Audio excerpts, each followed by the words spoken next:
네, 힘든 월요일이 지나고 이제 화요일로 넘어가려는 밤입니다. 아마 이 동화가 나갈 때는 화요일 밤이겠죠?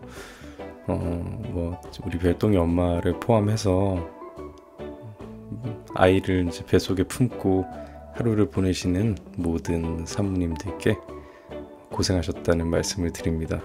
네, 고생 많으셨어요. 아마 많이 힘드시겠지만 그래도 다가올 행복을 위해 조금만 더 행복한 마음으로 기대를 안고 견디시면 좋겠습니다. 견디라는 표현이 좀 그렇네요. 약간 가혹하게 느껴지는데 행복한 시간이 되시길 바랍니다. 자, 오늘의 동화는요, 도깨비가 준 보물이라는 전래동화예요. 오늘은 별똥이 엄마 컨디션이 좀 안 좋아서 제가 이제 골라보라고 얘기했는데 사람, 동물, 도깨비 이렇게 얘기했더니 도깨비라고 얘기해서 그 중에 하나, 도깨비가 준 보물이라는 책을 골랐습니다. 제목을 들어봐도 모르는 거예요. 도깨비 나오면 보물 다 나오잖아요. 항상 어떤 동화인지 감이 안 잡히는데 막역지우라는 은근히 많이 들어본 사자성어가 있고요. 궁금하니까 얼른 한번 들어가 봐야 되겠어요. 시작합니다. 도깨비가 준 보물.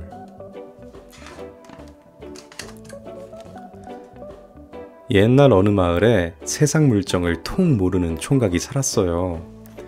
20이 넘도록 한양 두냥 엽전도 헤아리지 못하고 오이랑 호박도 구별하지 못했죠. 저래서 힘든 세상을 어찌 살아갈꼬. 보다 못한 아버지가 총각을 집 밖으로 내쫓았어요. 이놈아, 나가서 네 힘으로 쌀 한 톨이라도 구해오너라. 총각은 정처 없이 터벅터벅 걷고 또 걸었어요. 한참을 가다 보니 깊은 산속에 이르렀죠. 날도 저물고 다리도 아프고 해서 빈집에서 잠시 쉬게 되었어요.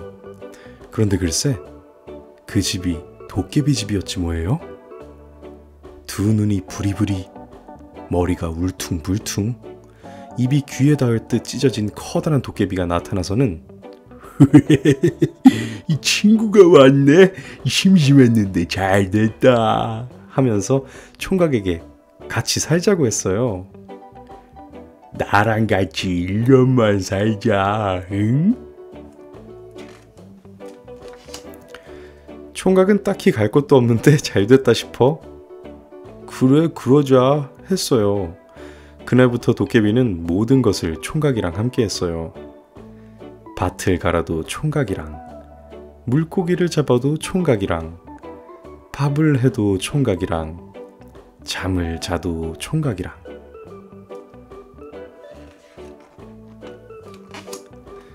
어느새 총각이 도깨비와 함께 산 지 1년이 훌쩍 지났어요. 도깨비는 총각에게 보자기 한 장을 주었어요. 나랑 같이 살아줘서 고마워. 이건 손뼉을 치면 쌀이 쏟아지는 요술 보자기야. 총각은 보자기를 받아들고 집으로 향했어요. 터덜터덜 길을 가는데 그만 날이 저물었어요.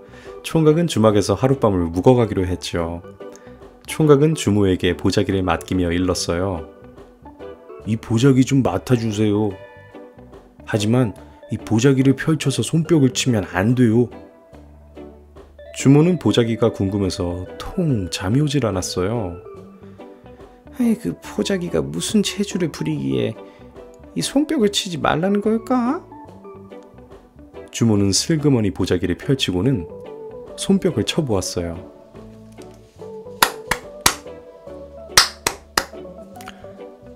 사라락 사라락 사라라락. 얼씨구나, 이 쌀이 나오는 요술 보자기로구나. 주모는 요술 보자기와 비슷하게 생긴 다른 보자기로 얼른 바꿔놓았어요. 날이 밝자 총각은 보자기를 들고 집으로 갔어요. 아버지, 쌀 구해왔어요. 총각은 보자기를 쫙 펼쳐놓고 박수를 쳤어요. 그런데 보자기가 바뀌었으니 백날 손뼉을 친들 쌀이 나오겠어요? 아버지는 보자기를 내던지며 소리쳤어요.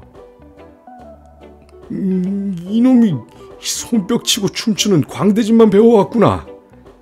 냉큼 나가서 네 힘으로 엽전 한 양이라도 벌어오너라. 총각은 터벅터벅 걷고 또 걸었어요. 한참을 가다 보니 또 도깨비 집에 이르렀죠. 도깨비는 반갑게 총각을 맞아주며 이 친구가 또 왔네. 심심했는데 잘됐다. 나랑 같이 1년만 살자. 응? 그랬죠. 총각도 그래 그러자 했어요. 그렇게 해서 총각은 또 도깨비와 살게 되었어요. 도깨비와 채소도 가꾸고 샘놀이도 하고 물건도 팔고 낚시도 하며 지냈지요. 그렇게 해서 또 1년이 지났어요. 나랑 같이 살아줘서 고마워. 도깨비는 총각에게 늙은 말 한 마리를 내주었어요. 이건 궁둥이를 때리면 금돈이 쏟아지는 요술말이야. 총각은 말을 끌고 집으로 가다가 주막에 들렀어요. 그리고 주모에게 말을 맡기며 절대로 궁둥이를 때리지 마세요 하고 말했어요. 분명히 이 말도 요술을 부리는 말일 거야. 주모는 말을 마구간으로 끌고 가서는 말 궁둥이를 때렸어요. 그랬더니 금돈이 차르르 쏟아졌어요. 아이씨구나. 이 금돈이 쏟아지는 요술말이로구나. 주모는 요술말과 비슷하게 생긴 다른 말로 얼른 바꿔놓았어요.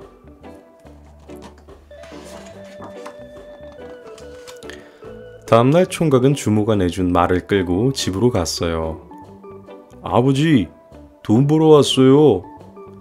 총각은 방 한가운데 말을 끌어다 놓고 엉덩이를 때렸어요. 하지만 아무리 궁둥이를 찰싹찰싹 때려도 돈은 나오지 않았어요. 궁둥이를 맞은 말은 뿌지직 뿌지직 여기저기 똥만 쌌어요. 이놈아, 누가 말똥을 가져오라 했느냐? 꼴도 보기 싫으니 썩 나가거라.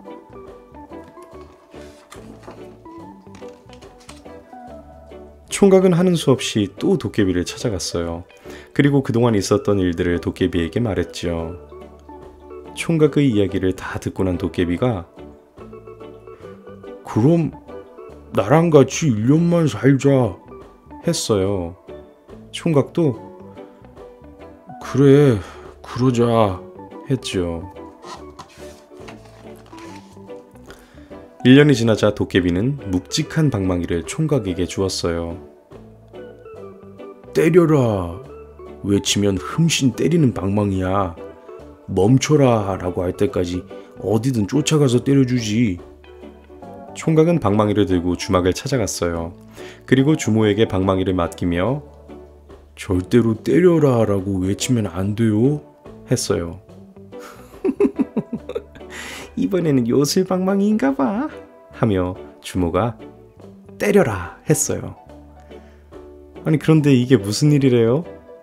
방망이가 주모를 따라다니며 사정없이 때리는 거예요. 아이고 총각, 내가 잘못했어. 이 보자기랑 말이랑 뭐든 해줄 테니 이 방망이 좀 제발 멈춰주소. 총각은 방망이에게 멈춰라 했어요. 이렇게 해서 총각은 요술보자기, 요술말, 요술방망이를 가지고 집으로 갔어요. 아버지, 쌀이랑 금돈이랑 방망이 가져왔어요. 아버지는 마당에 그득그득 쌓이는 쌀이랑 금돈을 보고는 얼씨구 절씨구 이 장한 내 아들 하며 덩실덩실 춤을 추었죠. 총각은 부모님을 모시고 오래오래 잘 살았답니다.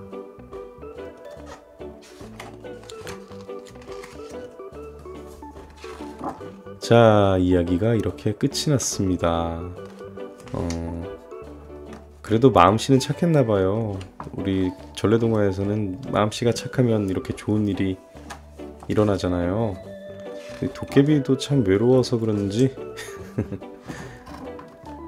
근데 잘 풀렸죠? 서로 외로웠던 도깨비와 오갈 데 없었던 이 총각이 같이 만나서 1년을 지냈는데, 한 가지 총각에게도 참 배울 점이 있는 게 편견이 없었네요. 네. 아무래도 이제 좀 도깨비다 이러면은 무서워하기 바쁘고, 근데 뭐 자기가 지은 죄가 없으니 떳떳했을 테고 뭐 그런가 보죠. 그리고 이렇게 뭐 생김새가 좀 우악스럽게 생겼다고 무서워하지 않고 편견 없이 친구로서 이렇게 함께 대했던 그 모습에 이렇게 복을 준 게 아닌가, 그런 생각이 듭니다. 나중에 우리 별똥이가 이렇게 뭐 유치원에 들어가고 이렇게 친구를 사귀게 되면, 친구가 한두 명일 때는 그런 문제가 안 생기다가 꼭 이렇게 많은 수의 친구가 생겼을 때 그렇게 그 안에서 편이 나뉘고 또 따돌려지는 나이가 생기고 그런 일이 생기죠. 근데 그 따돌려지는 이유가 굉장히 좀 어릴 때는 유치한 이유죠. 생김새가 조금 다르거나 뭐 더럽다고, 또는 뭐 냄새가 난다고, 한마디로 뭔가 좀 다름을 이해하지 못하는 부분에서 그런 일이 많이 발생하는데, 그때 이런 이야기를 들려주면서 편견 없이 친구를 대해야 이렇게 복을 받는 거란다, 이런 얘기를 해줄 수 있을 것 같다는 생각을 했어요. 근데 비단 어린아이들 뿐만이 아니죠. 우리 어른들도 참 배워야 될 점이 많아요. 그 편견 때문에, 서로가 다름을 이해하지 못하는 부분 때문에 굉장히 많이 배척하고 따돌리고 경계하고 그런 일들이 우리 어른들의 삶 속에서도 많이 나타나니까요. 자, 오늘 편견에 대해서 다시 한번 생각해 보게 했던 64번째 동화, 전래동화 도깨비가 준 보물이었습니다. 네, 안녕하세요. 별똥이 아빠입니다. 자, 오늘의 동화는요, 꿀벌 마야의 모험이에요.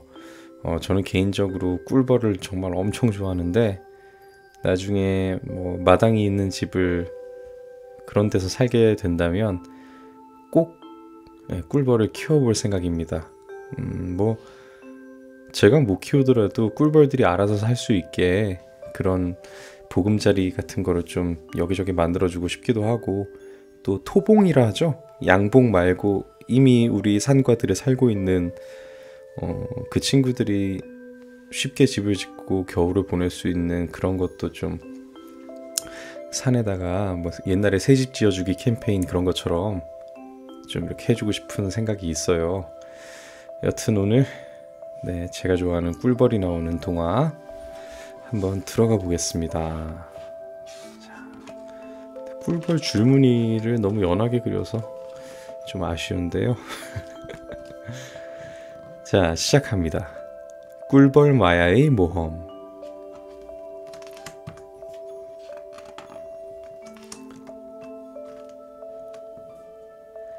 꿀을 모으려면 알아야 할 것이 아주 많단다.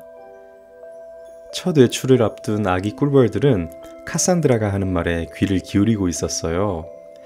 카산드라는 새로 태어난 아기 꿀벌들을 돌보아주고 가르치는 일을 하는 지혜로운 벌이었죠. 하루 종일 꿀만 모아야 하나요? 아기 꿀벌 마야는 하루 종일 일만 한다고 생각하니 너무 속상했어요. 아름다운 세상을 보며 일하는 것은 즐거운 거란다. 카산드라는 세상에 대해 여러 가지 이야기를 들려주었어요. 아직 꿀벌들이 성 밖으로 나가본 적이 없는 마야는 궁금한 것도 많고 하고 싶은 일도 많았어요. 그래서 마야는 남몰래 결심했죠. 그래, 더 넓고 큰 세상으로 나가서 신나는 모험을 해보는 거야.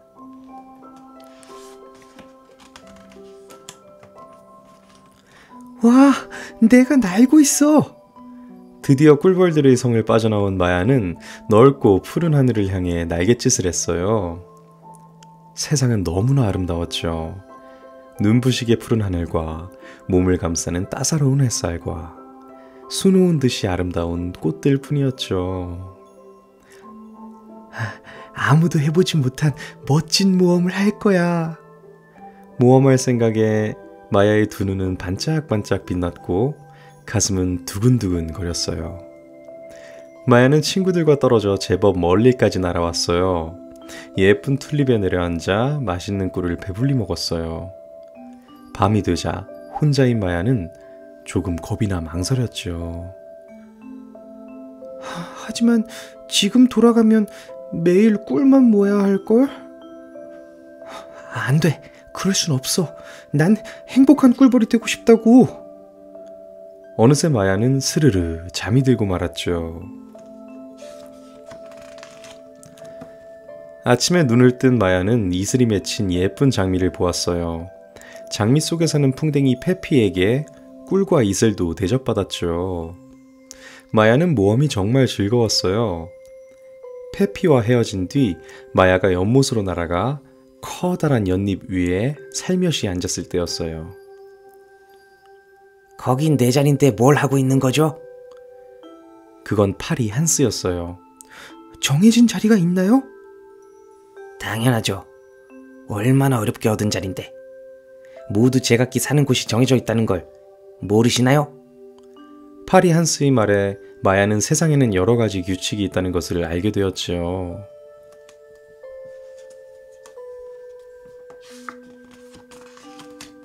그때였어요. 휙 하는 소리와 함께 마야의 눈앞에서 한스가 사라졌어요. 잠자리 쉬누크가 파리 한스를 잡아먹은 거였죠. 무슨 짓이요? 한스를 내놓으세요. 그렇게 화낼 건 없어. 잠자리가 파리를 잡아먹는 건 당연한 일이거든. 쉬누크는 아무렇지도 않다는 듯 훌쩍 날아올랐어요.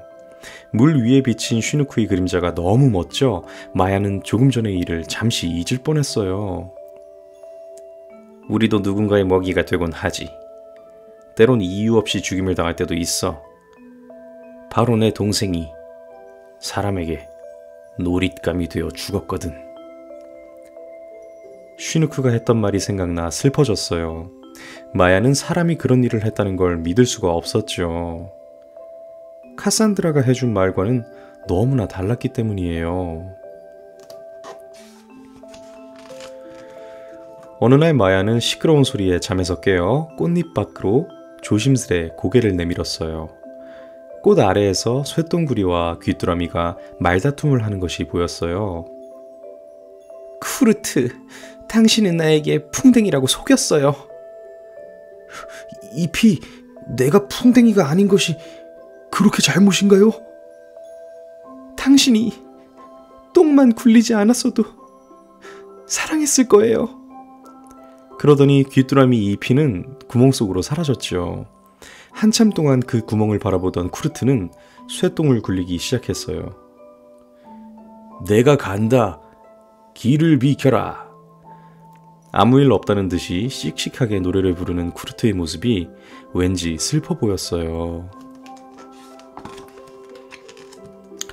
그때였어요. 거기 누구요? 갑자기 쿠르트가 큰 소리로 물었죠. 저는 꿀벌 마야라고 합니다. 나는 풍뎅이 쿠르트요. 마야는 웃음이 나오려는 걸 억지로 참으면서 거짓말하는 쿠르트를 놀려주고 싶은 생각이 들었어요. 저 쇠똥은 뭔가요? 세상엔 굴러다니는 쇠똥이 많아요. 쿠르트는 태어난 척하려다 벌렁 넘어졌어요. 도와줘. 이대로 있으면 난 죽을 거야. 마야는 옆에 있는 풀줄기 한 가닥을 아래로 끌어내려 주었어요. 간신히 일어난 쿠르트는 아무 일 없다는 듯 다시 쇠똥을 굴리며 사라졌죠.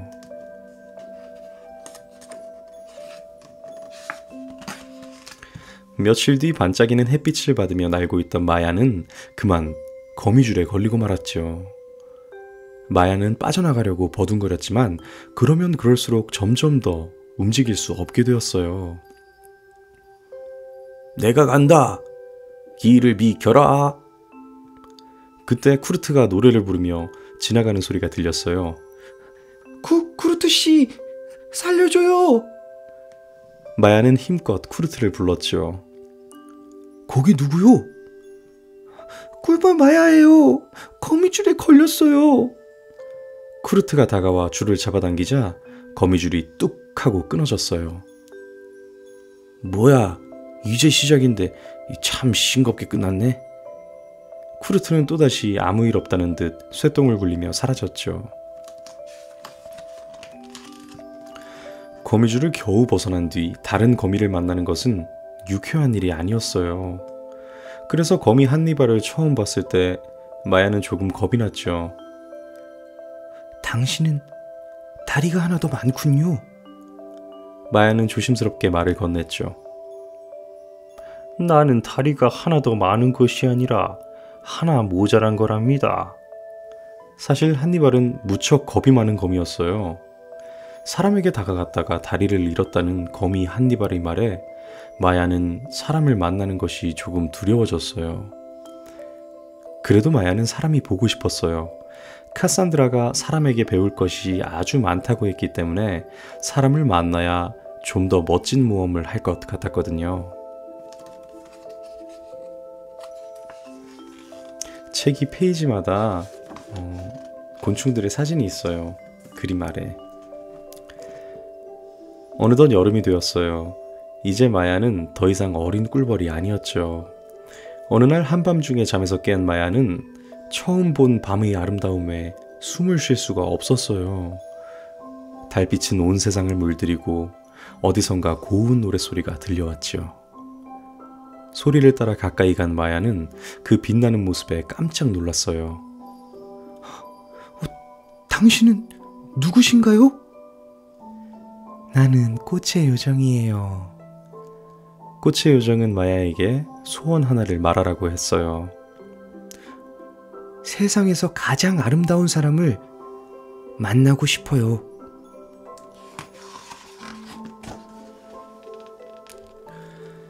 저를 따라오세요. 마야는 두근거리는 마음으로 꽃의 요정을 따라갔어요. 저 아래를 보세요. 당신이 보고 싶어하는 사람이 저기 있어요. 그곳엔 달빛을 받으며 긴 의자에 앉아있는 두 사람이 보였어요. 서로에게 기대어 앉은 두 사람은 서로 사랑하는 남자와 여자였죠. 마야는 가만히 그 모습을 지켜보았어요. 그래, 바로 저 모습이야. 서로 바라보며 웃고 있는 모습은 너무나 아름다웠어요. 마야는 사람들은 사랑할 때 가장 아름답다는 것을 알게 된 거예요. 다음날 마야는 어제 본 것을 모두에게 자랑하고 싶었어요. 하지만 행복이나 슬픔을 함께할 가족이 없다는 것을 깨달았죠. 다시 고향으로 돌아가야겠어. 그때 갑자기 뒤에서 기분 나쁜 목소리가 들려왔어요. 맛있어 보이는 걸 여왕님께 갖다 드리면 좋아하시겠군. 서둘러 도망가려는 마야를 누군가가 꽉 움켜잡았어요. 그건 바로 무시무시한 말벌이었죠. 순간 정신을 잃은 마야는 말벌이 성에 갇히고 말았어요. 내일 아침 공원에 있는 꿀벌이 성을 습격하라. 말벌 여왕의 목소리에 정신이 든 마야는 깜짝 놀랐어요. 그곳은 바로 마야의 고향이니까요.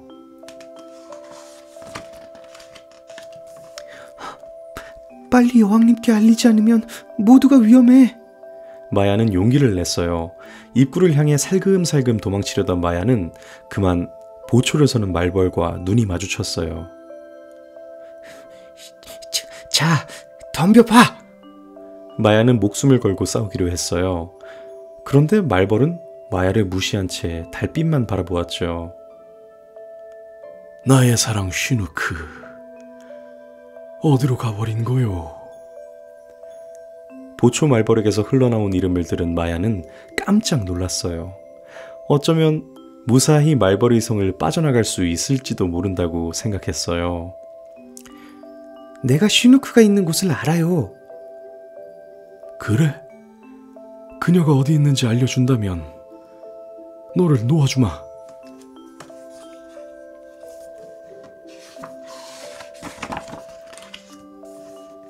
보잘것없는 꿀벌 한 마리쯤이야. 얼마든지 있으니까. 성을 빠져나가는 마야를 보면서 말벌은 중얼거렸어요. 그 말벌은 마야가 어떤 이야기를 들었는지 모르고 있었으니까요. 마야는 쉬지 않고 고향인 꿀벌성으로 날아갔어요. 그리고 더 이상 날갯짓을 못할 정도로 지쳐 성에 도착했죠. 여왕님을 만나게 해주세요. 마야는 말벌들의 계획을 겨우 전할 수 있었어요. 아니, 그게 사실이란 말이냐? 마야의 이야기를 들은 여왕벌은 꿀벌 병사들에게 전투 준비를 하라고 명령했지요.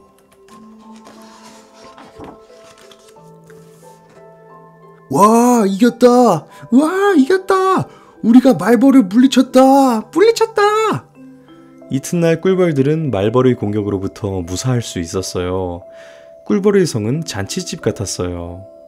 여왕벌은 기쁜 얼굴로 말했죠.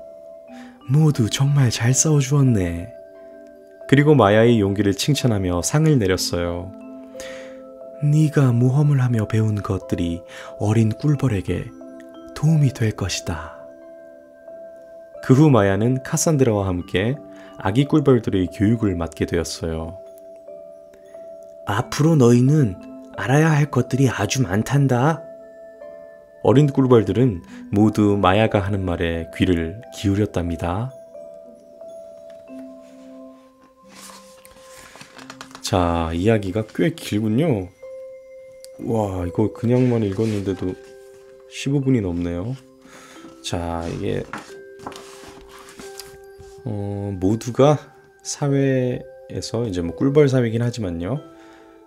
한 사회에서 정해진 대로만 살아가는 그곳에서 자신의 자아와 함께 자아 실현이죠. 자신의 자아를 찾고 이제 실현을 해보고 싶은 그런 꿈을 가지고 떠났다가 여기 나오죠. 또 이제 후진을 양성하죠. 또 선생님이 되어서 많은 경험을 바탕으로 네, 어찌 보면은 사람에 빗대어서 이제 성장기라고도 볼 수 있는 네, 그런 동화네요. 뭐 용감하다 뭐 그런 얘기도 할 수 있겠지만 사실 뭐 이게 동심을 잃은 어른의 시각인지 모르겠지만 그냥 억세게 운이 좋았죠. 말벌을 만났는데 사실 뭐 말벌이 그쵸 뭐 꿀벌 집을 털 때 빼고는 그냥 스쳐서 만나는 꿀벌까지 죽이진 않죠. 근데 그렇게 뭐 잡아가지도 않으니 뭐 다큐멘터리나 뭐 그런 데서 보면 정말 말벌 몇 마리로 꿀벌집 한 통을 정말 작사를 내더라고요. 강력한 턱으로 물면은 그냥 허리가 잘려나가고. 근데 꿀벌들이 둘러싸서 날갯짓을 열심히 하면 이제 그 가운데 열이 이렇게 굉장히 오른대요. 그 열로 이제 말벌을 한마디로 그냥 익혀서 죽이는 거예요. 그 일정 온도 이상이 되면 이제 신체 기관들이 작동을 하지 않으니까 그런 식으로 무력화시켜서 이제 죽이는 방법으로 나름의 방어를 하고 그러는데 엄청난 희생이 따르죠. 그 열을 올리느라 꿀벌이 말벌에 비해 상대적으로 열에 견딘다고는 하나 그 과정에서도 엄청나게 죽는다고 해요. 그 최근에 떼까치인가요? 그 말벌이 굉장히 미웠는데 떼까치한테 또 말벌이 엄청나게 학살당하더라고요. 뭐 꿀벌은 말벌을 이렇게 뭐 온도를 이용해서 공격할 방법이나 있었지 떼까치한테 말벌은 정말 무력하더라고요. 아무것도 못해요. 심지어 뭐 먹지도 않고 그냥 자기 서식지 근처 나뭇가지 끝에다가 가시나 이런 데다가 그냥 꽂아놓고 막 전시도 해요. 굉장히 무서운 새인데 개인적으로는 꿀벌을 워낙 좋아하다 보니 좀 속은 시원했습니다. 이런 얘기를 해도 되나 모르겠지만 자, 오늘 모험심 강한 꿀벌 마야와 함께 떠났던 모험 65번째 동화 꿀벌 마야의 모험이었습니다. 네, 별똥이 아빠입니다. 자, 오늘의 동화는요 황새의 꽁지라는 전래동화예요. 생각해보니까 황새가 나오는 전래동화에 대해서 제가 아는 게 없는 것 같아요. 제가 아는 황새 얘기는 죄다 서양 쪽에 이제 아기를 물어다 준다는 그 황새 얘기밖에 모르는 것 같은데 이거 어떤 내용일까요? 경물치지라는 좀 상당히 어려운 사자성어가 등장을 하는데요. 자, 그럼 한번 들어가 볼게요. 황새의 꽁지.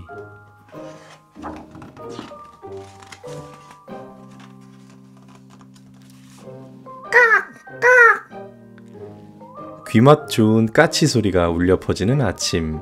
여우 한 마리가 어슬렁어슬렁 까치 둥지를 기웃거렸어요. 여우는 까치를 향해 으르렁거리며 소리쳤어요. 새끼 한 마리만 주면 나머지는 살려주지. 싫어!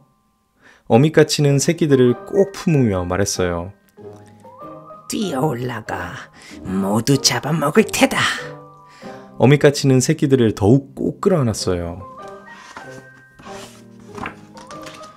여우는 뾰족한 발톱으로 나무를 득득 드르륵 날카로운 이빨을 드러내며 으르렁 컹컹 금방이라도 나무 위로 뛰어오를 기세였어요. 어미까치는 안절부절 못하고 깍깍 이를 어째 눈물을 흘리며 애태웠어요. 그때 새끼 한 마리가 살짝 둥지 밖으로 밀려났어요. 여우는 좋아라 하며 입을 쩍 벌리고 기다렸지요. 화들짝 놀란 숲속의 무당벌레 두더지 아기뱀이 소리쳤어요. 새끼 까치가 떨어지려고 해요. 그 소리에 깜짝 놀란 어미까치는 새끼를 둥지 안으로 끌어당겼어요. 잔뜩 약이 오른 여우는 더욱 사납게 으르렁 컹컹 소리쳤어요. 새끼 한 마리만 주면 나머지는 살려준다니까. 싫어. 그럼 어쩔 수 없지. 기다려라. 내가 몽땅 잡아먹을 테니. 여우가 입을 쫙 벌리고 뛰어올랐어요. 때마침 황새가 까치 둥지가 있는 나무에 내려앉았어요. 무슨 일이라도 있나요? 벌벌 떨고 있는 까치에게 황새가 물었어요. 까치는 눈물을 흘리며 사정을 이야기했어요. 황새는 딱딱 부리를 부딪히며 웃었어요. 걱정하지 마세요. 여우는 이렇게 높은 나무 위까지는 올라오지 못해요. 그때 다시 여우가 으르렁 컹컹 소리치며 달려들자 까치가 깍깍 비웃으며 말했어요. 오냐, 올라올 수 있으면 어디 올라와 봐라. 너는 절대 여기까지 올라올 수 없어. 그러자 황새가 나무 위를 빙빙 날며 말했어요. 잘했어요. 여우는 절대 나무 위까지 올라올 수 없으니 걱정 마세요. 여우는 황새가 얄미웠어요. 이 황새를 혼내줄 좋은 방법이 없을까?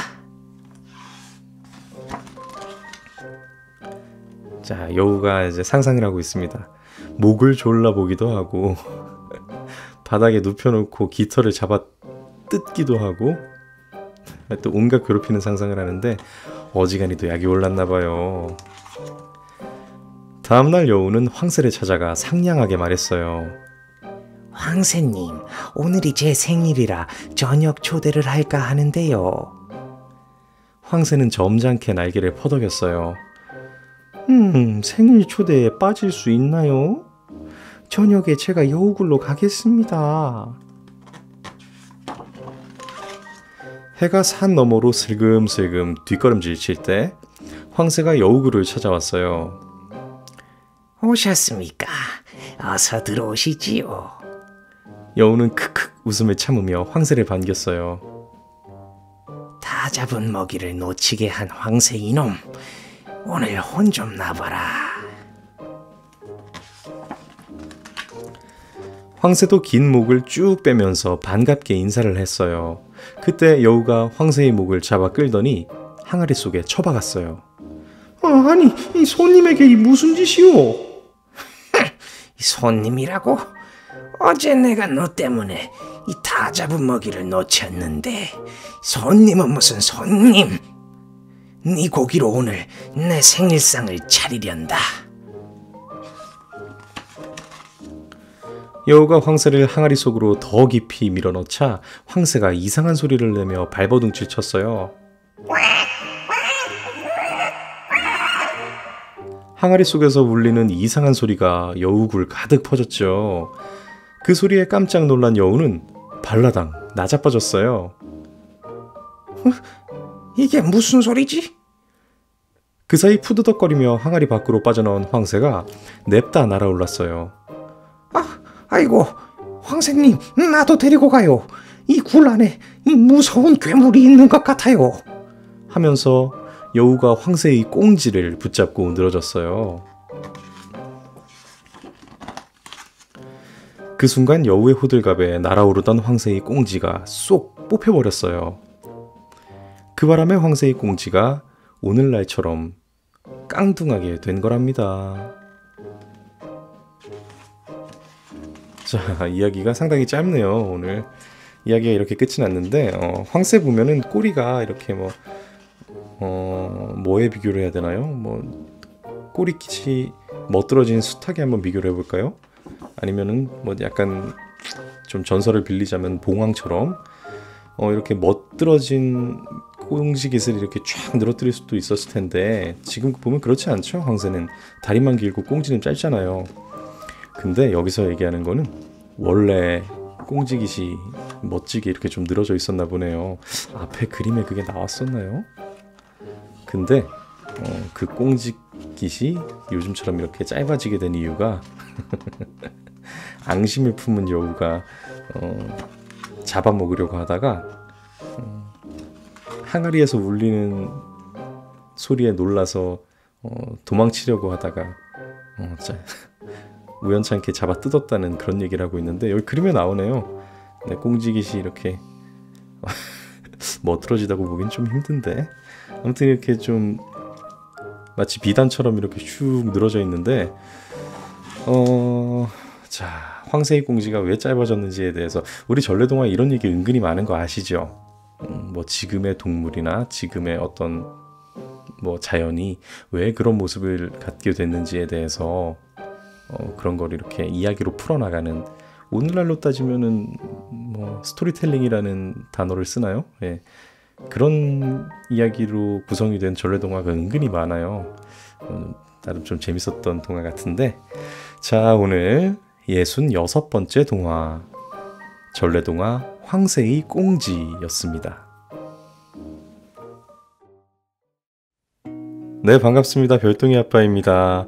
자, 오늘의 동화는요, 바보 이반이라는 동화책인데 이거 오프닝만 지금 4번째 하고 있어요.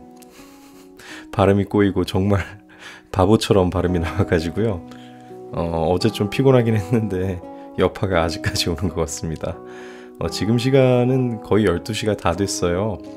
늘 사실 이렇게 별똥이 엄마가 자기 직전에 이렇게 옆에서 읽으면서 녹화를 합니다. 그 덕분인지 정말 빨리 잠들긴 하는데 문제는 뭘 읽어줬는지 기억을 전혀 못한다는 점이에요. 자, 이 책 톨스토이가 지은 책이거든요. 우리 많이 알고 있죠? 러시아 3대 문호, 도스토옙스키, 투르게네프와 함께 전쟁과 평화, 안나 까레니나 이런 거. 근데 이런 동화도 썼네요. 곰새마리 이런 것도 톨스토이 작품이라는데 저번에 곰새마리 때 한번 이 얘기를 한 것 같기도 하네요. 그러고 보니까. 자, 한번 들어가 보겠습니다. 바보 이반. 한 농부에게 3명의 아들이 있었어요. 큰 아들 세미오는 군인이었고 둘째 탈라스는 장사꾼, 막내인 이반은 농사꾼이었죠. 세미오는 귀족의 딸과 결혼했지만 언제나 가난했어요. 아내가 귀족 행세를 하느라 돈을 물 쓰듯 마구 써버렸거든요. 하루는 세미온이 아버지를 찾아와 말했어요. 아버지, 저에게 제 몫의 땅을 나눠주십시오. 그러자 아버지가 펄쩍 뛰며 말했어요. 안 돼! 그 땅은 이반이 일해서 모은 거야. 아버지, 이반은 바보인데 그깟 땅이 무슨 소용이 있겠어요? 그래도 이반에게 물어봐야 해. 그런데 착한 이반은 선선히 승낙했어요. 좋아요. 형에게 가지라고 하세요. 이 소식을 들은 둘째 아들 탈라스도 아버지를 찾아왔어요. 탈라스는 장사꾼의 딸과 결혼해서 돈이 많았지만 땅 욕심이 생긴 거였죠. 아버지, 저에게도 제 몫의 땅을 주세요. 이 땅은 모두 이반이 일해서 모은 거야. 바보 이반에게 재산이 있어봤자 아무 소용없을 거예요. 그런데도 이반은 여전히 웃는 얼굴로 말했어요. 형님 가지세요. 저는 또 일해서 모으면 돼요. 새 아들이 다투지도 않고 재산을 사이좋게 나눠 갖자 늙은 악마는 심술이 났어요. 그래서 새끼 악마 셋을 불러 말했죠. 저 녀석들이 싸우는 걸 보고 싶은데 그 이반이 늘 말썽이란 말이야. 걱정 마세요. 녀석들을 가난뱅이로 만들면 서로 싸울 거예요. 새끼 악마들은 삼형제를 괴롭힐 생각에 신이 나서 팔짝팔짝 뛰며 좋아했어요. 첫째 악마는 군인인 세미온에게 전쟁을 일으키라고 부추겼어요. 그러자 세미온은 왕 앞에 나가 큰소리쳤지요. 제게 군대를 주신다면 세상을 모두 임금님께 바치겠습니다. 좋다. 그렇다면 먼저 인도를 치고 오너라. 세미온의 군대가 출발하자 첫째 악마는 화약을 몽땅 물에 적셔놓았어요. 세미온의 군대는 전쟁에서 크게 지고 말았죠. 둘째 악마는 장사꾼 탈라스를 욕심쟁이로 만들었어요. 탈라스는 보는 물건마다 욕심을 냈죠. 세상의 물건은 모두 내 거야. 사람들에게 돈을 빌려서라도 모조리 사들여야지. 둘째 악마는 탈라스가 사들인 물건들을 모두 쓸모없게 만들어버렸어요. 탈라스는 하루아침에 빈털터리가 되고 말았지요. 게다가 사람들에게 빌린 돈을 갚지 못해 이반의 집으로 도망쳐왔어요. 한편 셋째 악마는 제일 먼저 이반의 땅을 단단하게 만들었어요. 그런데도 이반은 쟁기로 부지런히 땅을 갈았지요. 그러다 땅속에 숨어있던 셋째 악마를 발견했어요. 이게 뭐지? 잡아야겠군. 이반님, 제발 살려주세요. 그럼 제가 어떤 병이든지 낫게 하는 약초 뿌리를 드릴게요. 셋째 악마가 이반을 쓰러뜨리는데 실패하자 두 악마가 도와주기로 했어요. 하지만 첫째 악마도 이반의 호미를 썩게 하려다가 들키고 말았어요. 살려주세요. 그럼 집단을 군인으로 바꾸는 주문을 알려드릴게요. 둘째 악마는 이반이 나무 베는 것을 방해하다가 그만 나무에 깔려버렸죠. 제발 살려주세요. 그럼 떡갈나무 잎으로 돈을 만드는 주문을 알려드릴게요. 이반은 악마들에게 배운 주문을 외워보았어요. 그러자 정말로 군인들과 많은 돈이 생겼죠. 이 소문을 들은 두 형은 이반을 찾아와 말했어요. 이반, 나에게 군인을 만들어 다오. 그럼 난 왕이 될 수 있어. 이반, 나에게는 금화를 만들어 다오. 세상의 돈을 모두 갖고 싶거든. 이반은 두 형들의 부탁을 들어주었어요. 세미온과 탈라스는 이반 덕분에 왕이 되어 나라를 다스리게 되었죠. 그러던 어느 날이었어요. 공주가 큰 병에 걸려 죽게 되었다는 소문이 온 나라 안에 퍼졌어요. 이반은 약초 뿌리로 공주의 병을 고쳐주었어요. 그 덕분에 이반은 공주와 결혼을 하게 되었죠. 시간이 흘러 이반은 왕이 되었어요. 하지만 달라진 건 아무것도 없었답니다. 왕도 자기가 먹을 것은 스스로 일해서 얻어야 해. 이반은 왕의 옷을 벗어던진 채 열심히 일했어요. 그러자 왕비와 신하들도 열심히 일해 스스로 먹을 것을 얻었어요. 한편 모든 계획이 실패하자 늙은 악마는 머리 끝까지 화가 났어요. 할 수 없군. 내가 직접 나서야겠어. 늙은 악마는 장군으로 둔갑해 세미온을 찾아갔어요. 세미온 임금님, 젊은 사람들을 모두 군인으로 만드십시오. 그럼 인도와의 전쟁에서 이길 수 있습니다. 그래, 네 말이 옳다. 어서 군인을 모아 인도를 치러 가자. 하지만 요술을 부리는 인도 왕은 세미온의 군대가 가까이 올 때까지 기다렸다가 여자 군대를 공중으로 띄워보내 폭탄을 던지게 했어요. 세미온의 군대는 폭탄에 맞아 모두 죽고 말았죠. 전쟁에서 진 세미온은 인도 왕에게 나라마저 빼앗긴 채 도망쳤어요. 늙은 악마는 장사꾼으로 변장해 탈라스의 나라로 갔어요. 여러분, 무슨 물건이든 비싼 값으로 사드리겠습니다. 악마는 닥치는 대로 백성들의 물건을 사들였어요. 그러자 백성들은 곧 부자가 되었죠. 백성들이 세금을 많이 내니 나도 부자가 되는걸? 하지만 탈라스의 기쁨은 오래가지 못했어요. 백성들이 모두 비싼 값을 주는 악마에게만 물건을 팔았거든요. 탈라스는 돈이 있어도 빵을 사지 못해 쫄쫄 굶고 말았답니다. 늙은 악마는 장군으로 모습을 바꾸어 이번에는 이반을 찾아갔어요.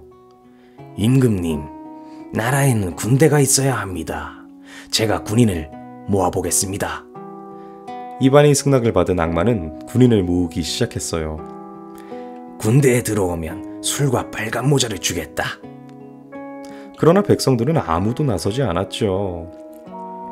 악마는 이웃나라의 왕을 부추겨 이반의 나라를 쳐들어오게 했어요. 그런데 이반의 백성들이 싸우기는커녕 곡식과 가축을 빼앗는 군인들에게 먹을 것을 나눠주었죠. 곡식은 얼마든지 더 싣고 가세요. 우리는 다시 농사를 지으면 되니까. 싸울 상대가 없자 군인들은 자기네 나라로 돌아가 버렸어요. 늙은 악마는 다시 이반의 나라를 찾아왔어요. 그리고 높은 망대에 올라가 큰 소리로 말했죠.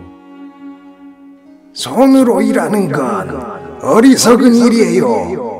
제가 머리로 돈 버는 방법을 알려드리겠습니다.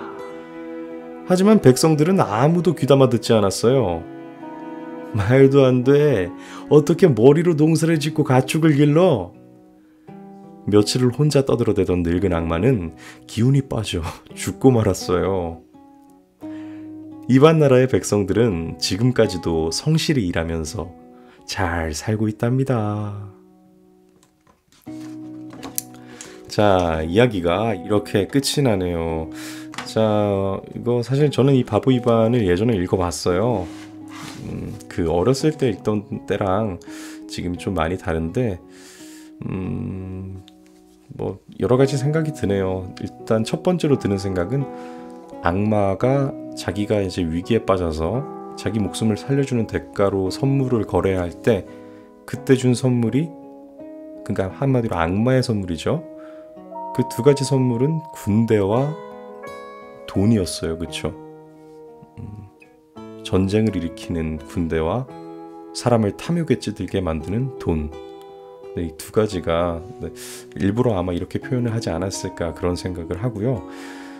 여기 바보 이반이 왕이 되어서도 뭐 똑같이 임금의 옷을 벗어 던지고 똑같이 이제 일을 하며 살았다는데 예전에 이런 게 참 마냥 좋아 보였거든요. 근데 아무래도 이제 어른이 되고 이제 현실 사회에 나오게 되니까 세상이 마냥 동화 같지는 않구나. 그게 뭐 현실적인 뭐 한계 이런 걸 얘기하는 게 아니라 동화에서 마냥 얘기하듯이 그래서는 안 되는구나라는 걸 많이 깨닫게 돼요. 임금은 임금의 할 일이 있죠. 모든 사람들이 똑같은 일을 한다면 그거 안 되는 거잖아요. 하다못해 정말 우리 생명을 다루는 중요한 수술에서도 이제 뭐 심장 수술이라 하면 가장 예민한 부분을 다룰 수 있는 가장 고도의 집중을 요하는 기술을 가진 숙련된 의사는 이제 나머지 사람들이 모든 다른 것들을 다 할 때 마지막에 나타나서 정말 중요한 부분만 하고 또 이제 수술 이후에 봉합이나 뭐 나머지 부분은 다른 사람들한테 맡기잖아요.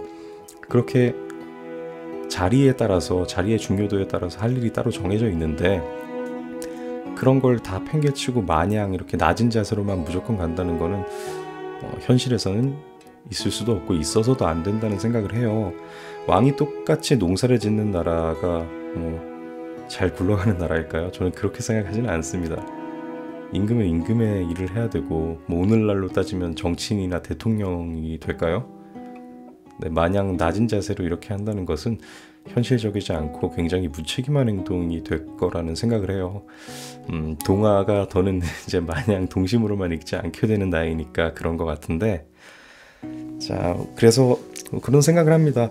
아이들에게 이렇게 이런 이야기를 알려줄 때도 나중에 현실에서 동화는 다 틀렸어 라고 어른이 됐을 때 배신감을 느끼지 않도록 우리가 이제 어른들이 처음부터 그것을 이렇게 잘 이해시키는데 중간에 좋은 가교가 되어야 된다고 생각을 해요.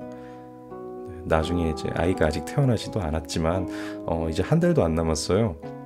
빠르게는 뭐 보름 정도 지나면 나올 수도 있는데 그러진 않기를 바라야죠. 예정일에 나오길 바라는데, 아이가 커가면서 준비 없는 부모가 되지 않기 위해서 지금부터 이렇게 많은 생각을 해봐야 할 것 같습니다.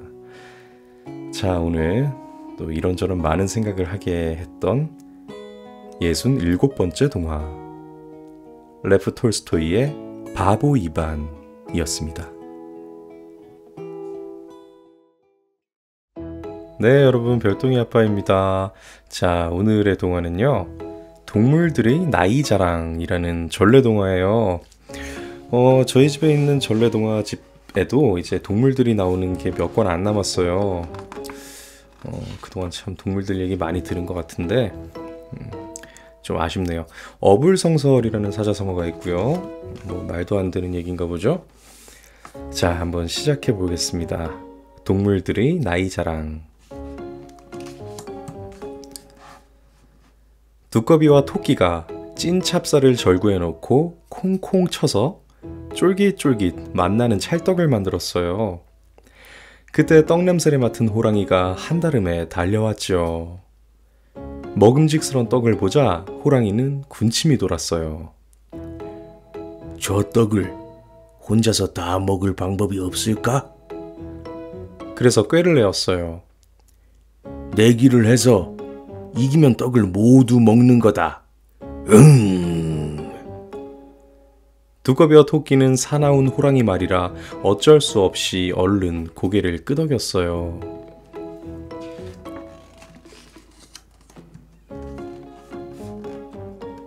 자, 내기를 했는데 여기 방이 붙은 걸 보니까 일단 그 전에 호랑이가 이렇게 바위 위에 이렇게 앉아있고 학도 있고 사슴도 있고 십장생에 나오는 애들 다 올 것 같아요.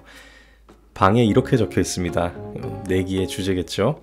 가장 나이 많은 형님이 혼자서 떡 다 먹기. 호랑이가 어깨를 으쓱하며 말했어요. 나이라면 내가 가장 많을걸? 아주 먼 옛날 이 산이 생기던 날 내가 태어났으니 말이야.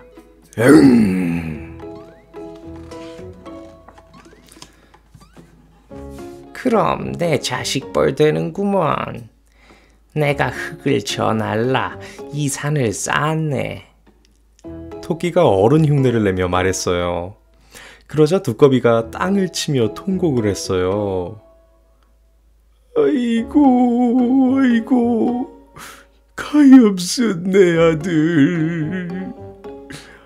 글쎄, 내 아들놈이 토끼와 같이 흙을 나르다가 이 절벽에서 떨어져 죽고 말았다네. 토끼는 코를 움찔, 호랑이는 입을 쩝쩝. 첫 번째 내기에서는 두꺼비가 이겼어요. 두꺼비가 떡을 한 줌 떼어 먹으려는데 호랑이가 막아섰어요. 잠깐, 내기는 3번, 이 3번은 해야지. 자, 두 번째 내기입니다. 가장 높은 곳까지 올라갔다 온 놈이 혼자서 떡 다 먹기. 여기 사파에 새가 그려져 있는데 아무래도 새가 아닐까요? 높은 곳이라면 나를 따르지 못할 걸세. 나로 말할 것 같으면 하늘 꼭대기까지 올라가서 하얀 구름을 똑 따서는 달콤 사르르한 구름 과자를 만들어 먹곤 했다네. 누가 구름을 따가는가 했더니 그게 자네였구먼. 내가 그때 하늘 꼭대기에서도 가장 높은 산에 올라가서 누가 구름을 따가는지 지켜보고 있었네.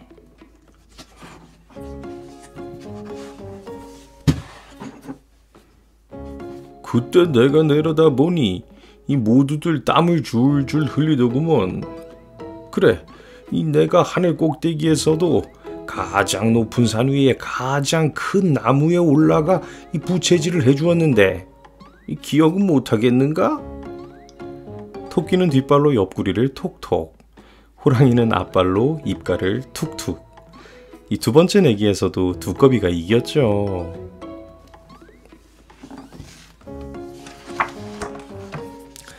자, 세 번째 내기입니다. 이쯤 되면 이제 눈치를 채셨죠?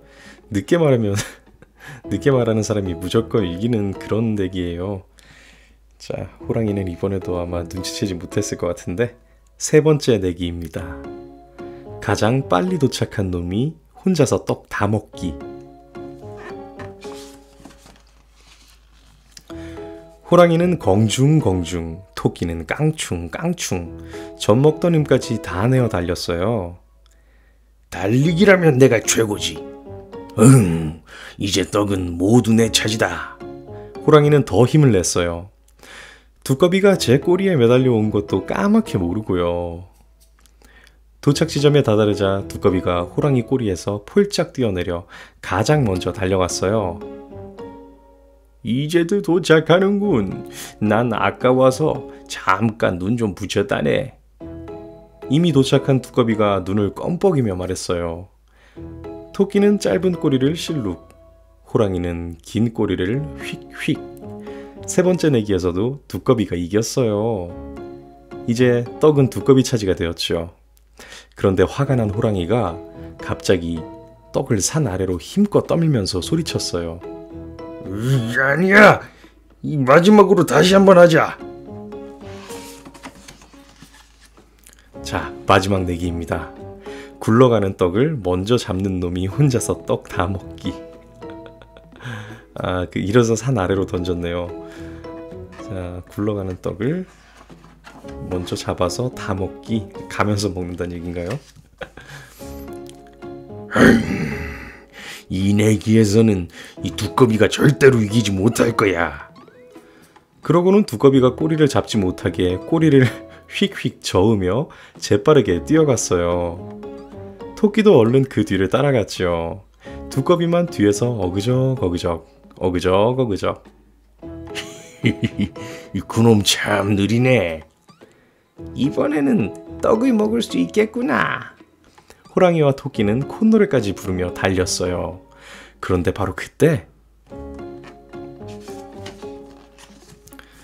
대굴대굴 대구르르 굴러가던 떡이 나뭇가지에 걸려 척 붙고 말았어요. 호랑이와 토끼는 그것도 모르고 달리고 또 달리기만 했죠. 자, 떡을 보면서 달렸을 텐데 어떻게 몰랐을까요? 맞아. 떡을 먼저 잡으면 혼자 다 먹는 거라 했지. 두꺼비는 떡을 쭉 떼어들고 오물오물 꼴깍, 오물오물 꼴깍, 우물우물 꿀꺽, 우물우물 꿀꺽 맛있게 먹었어요. 어찌나 많이 먹었던지 두꺼비의 두 눈이 쑥, 배가 뿔룩 튀어나왔죠.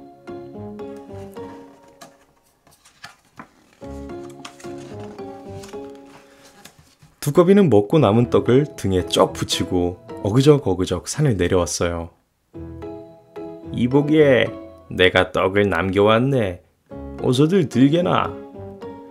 두꺼비 등에 찐득찐득 눌어붙은 떡에는 지늘기 덕지덕지, 파리가 앵앵, 쇠똥이 철퍼덕, 지렁이가 꿈틀꿈틀 달라붙어 있었어요. 호랑이와 토끼는 떡을 먹고 싶은 생각이 뚝 떨어졌어요. 그렇게 해서 두꺼비는 뿔룩 나온 배를 쓰다듬으며 호랑이와 토끼는 줄인 배를 움켜쥐고 집으로 돌아갔답니다.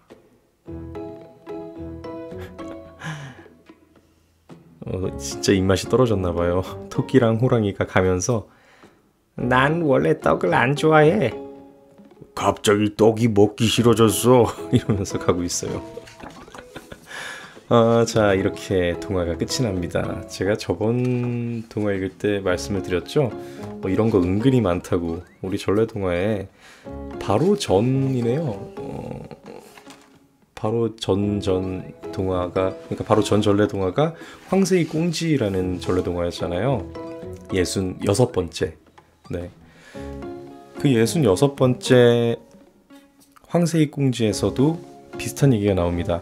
황새가 원래는 이제 뭐 봉황이나 뭐 공작처럼 이렇게 꼬리 깃이 길었는데 여우가 그걸 이렇게 어떻게 뭐 사연은 있어요. 그건 동화를 들어보셔야 알 테니까 직접 들어보시기 바라고요.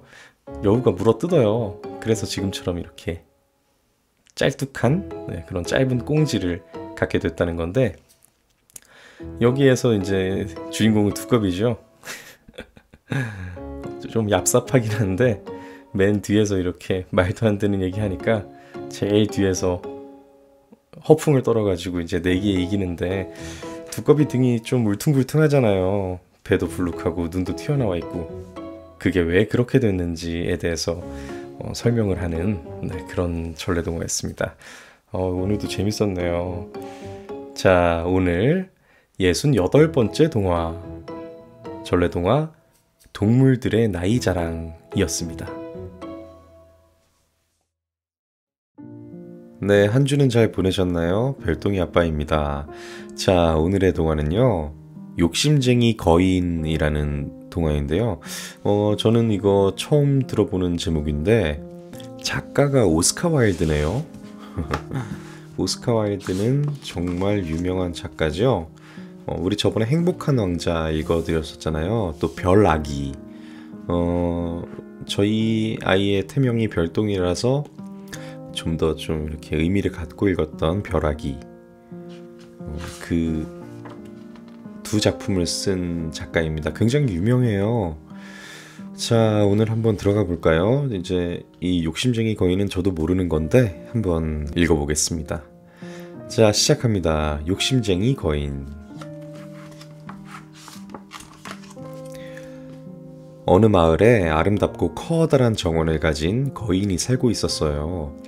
거인의 정원은 온갖 꽃들과 새들이 가득했어요.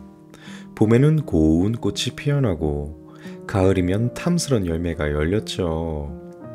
그러던 어느 날 거인은 오랫동안 친구 집에 가 있게 되었어요. 거인이 집을 비우자 동네 아이들은 날마다 거인의 정원에서 놀았어요. 집에 돌아온 거인은 자기 정원에서 즐겁게 놀고 있는 아이들을 보았어요. 아이들의 웃음소리는 새소리와 어우러져 아름답게 퍼졌어요. 하지만 그 모습을 본 거인은 화가 났어요.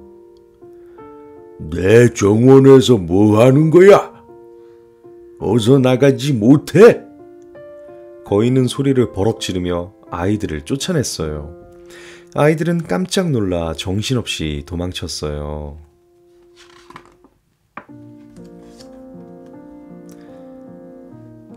내 정원은 나만의 것이라고. 거인은 정원 둘레에 높은 담을 쌓았어요. 그러고도 마음이 안 놓여 담 앞에 이렇게 써놓았어요. 절대 들어오지 말 것. 허락 없이 들어오면 혼내주겠음. 거인은 무엇이든지 다른 사람과 나눠 갖는 걸 싫어했어요. 거인은 만족했지만 아이들은 슬펐어요. 이제 우리는 어디서 놀지?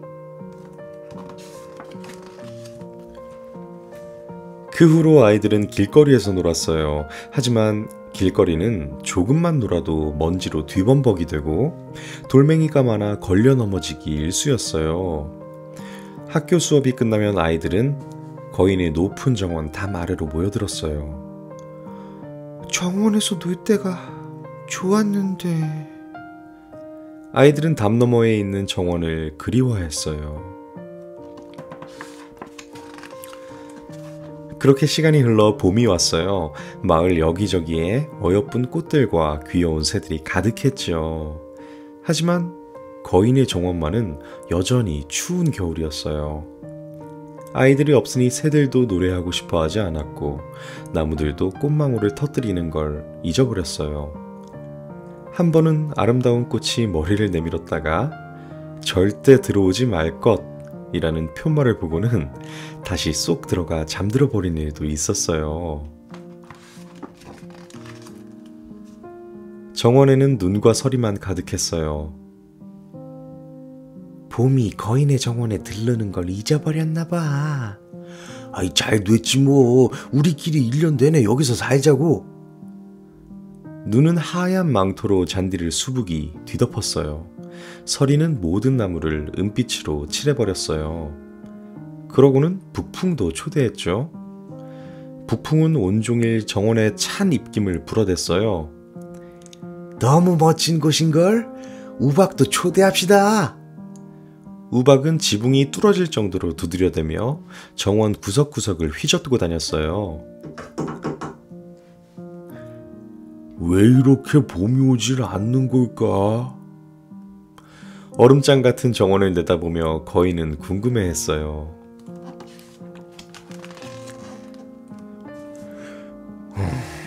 곧 봄이 오겠지? 거인은 생각했어요.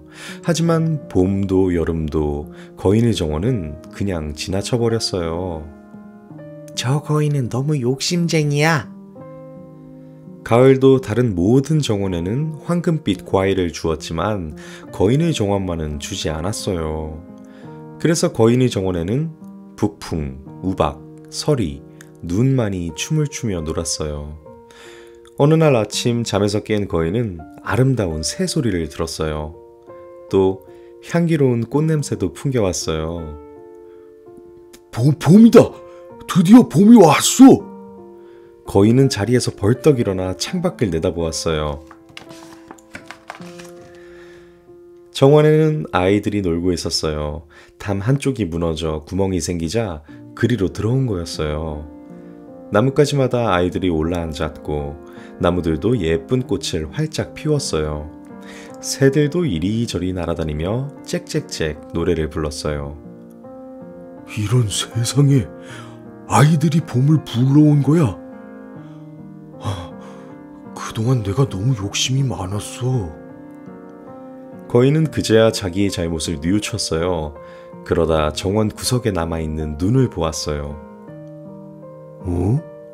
그런데 저곳은 왜 아직도 겨울이 남아있지? 겨울이 남아있는 나무 아래에서 한 아이가 울고 있었어요. 아이는 키가 너무 작아 나무에 올라갈 수 없어 나무 주위를 맴돌고 있었어요. 그래서 그 나무에만 눈과 서리가 덮여 있었던 거예요. 거인은 키 작은 아이를 나무 위에 올려주려고 정원으로 나갔어요. 거인이다! 아이들은 거인이 무서워 도망쳤어요. 그러자 정원은 다시 겨울이 되었어요. 키 작은 아이는 우느라 아무것도 모르고 있었어요. 거인은 살며시 다가가 아이를 나무 위에 올려주었어요. 아이가 올라앉자 나무는 꽃망울을 터뜨렸어요.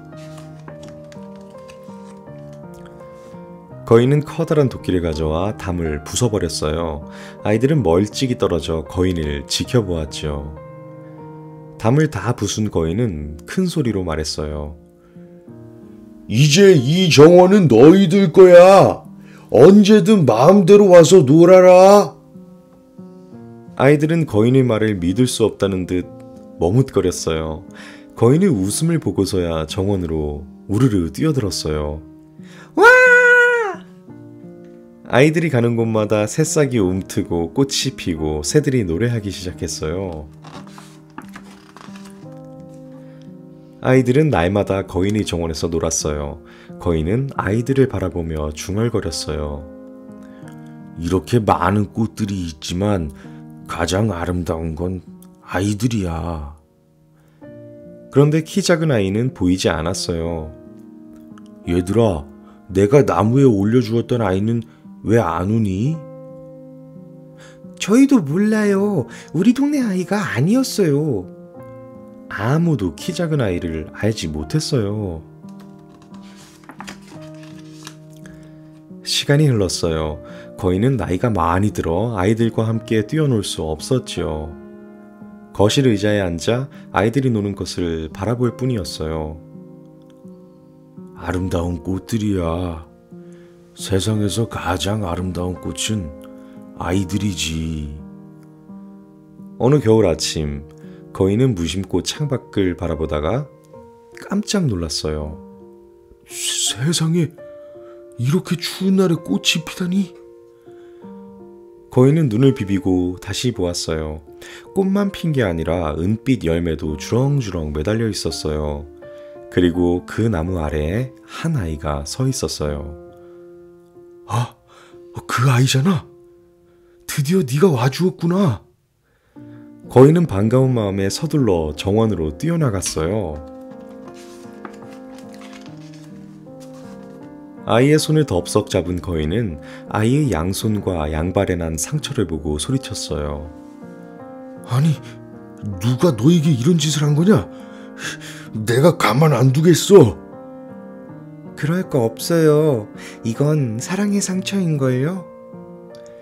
그 말에 거인은 이상한 느낌이 들어 얼른 무릎을 꿇고 물었어요.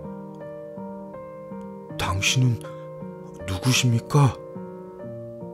아이는 거인에게 웃음을 지어 보이면서 말했어요. 당신은 전에 나를 당신의 정원에서 마음껏 놀게 해주었어요. 이제는 나의 정원으로 갑시다. 그곳은 천국이랍니다. 다음날 아침, 아이들은 여느 때처럼 거인의 정원으로 놀러 왔어요. 아저씨, 저희 왔어요. 아이들이 소리쳐 불렀지만 아무런 대답이 없었어요. 그런데 한 아이가 나무 아래에 누워있는 거인을 보고 소리쳤어요. 아저씨, 일어나 보세요. 아저씨. 아무리 불러도 거인은 깨어나지 않았어요. 하지만 거인의 얼굴은 그 어느 때보다 행복해 보였답니다.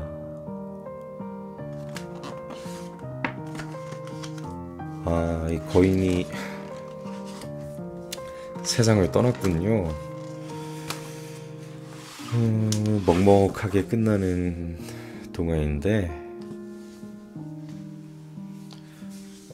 이거 마지막에 슬프네요. 이거 몰랐던 동화인데 오늘 별똥이 엄마가 아는 얘기래요. 이거 아는 거 맞아요? 그래서 처음에 이거 아는데 라고 막 사인을 보내더라고요. 근데 그 표정이 마냥 반가운 게 아니라 약간 안타까워 보였거든요. 아마 그래서 그랬나 봐요. 이 내용을 알아서. 뒤늦게 뉘우치고, 그리고 뉘우친 이후로는 정말 오랜 시간 동안 아이들과 함께 행복하게 아이들에게 베풀면서 지냈는데, 네, 그 천사였네요. 결국은. 근데 왜 이렇게 훅 들어와가지고 너무 슬픈데, 오스카 와일드의 이 동화가 다 그런 것 같아요. 벼락이는 약간 달랐지만 행복한 왕자 엄청 슬펐잖아요. 그 자신의 모든 자신의 가치가 떨어지는 거를 감수하면서도 자신의 보석을 가난한 사람들에게 다 나눠주다가 결국은 나중에는 가치가 떨어져서 이제 녹아버리는 사람들에 의해서 참 잔잔하고도 깊은 감동을 주는 그런 동화 작가인 것 같네요. 자, 오늘 69번째 동화 오스카 와일드의 욕심쟁이 거인이었습니다. 네, 또 고요한 밤이 왔습니다. 별똥이 아빠입니다. 자, 오늘의 동화는요, 별주부전. 우리 다들 잘 아시죠? 우리 전래동화판 토끼와 거북이. 근데 주인공만 같고 내용은 전혀 다릅니다. 자, 이거 토의간이라고 뭐 이렇게 옛날 문학 시간에 배우기도 하고, 우리가 너무 잘 아는 얘기니까 한번 들어가 볼게요. 자, 시작합니다. 별주부전. 옛날 북쪽 바다에 물을 다스리는 용왕이 살고 있었어요. 용왕은 땅 위에 비 내리는 일도 맡아 했는데 자주 깜빡깜빡 잊곤 했답니다. 그럴 때마다 땅에는 심한 가뭄이 들었대요. 하루는 옥황상제가 쩍쩍 갈라진 논밭을 보고는 벼락같이 화를 냈어요. 용왕은 지금 무엇을 하고 있소? 어서 비를 내리시오. 깜짝 놀란 용왕은 황급히 구름에 올라탔어요. 그리고 시원스레 비를 뿌렸죠. 그런데 이게 웬일이래요? 땅이 너무 메말라서 뿌연 흙먼지가 몽실몽실 용왕이 있는 곳까지 피어오른 거예요.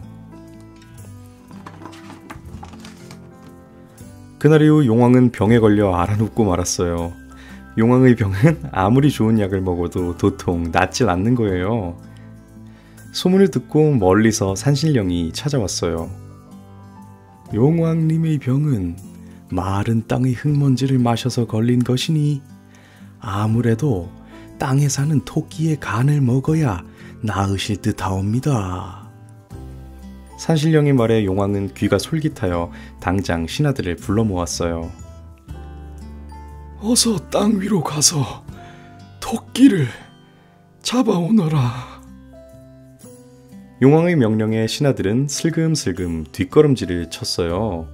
평생 물속에서만 살았기 때문에 땅 위로 나가는 것이 엄두가 나지 않았죠. 그런데 별주 부인 자라가 앞으로 나서지 않겠어요? 용왕님, 제게는 딱딱한 등딱지와 튼튼한 다리가 있사옵니다.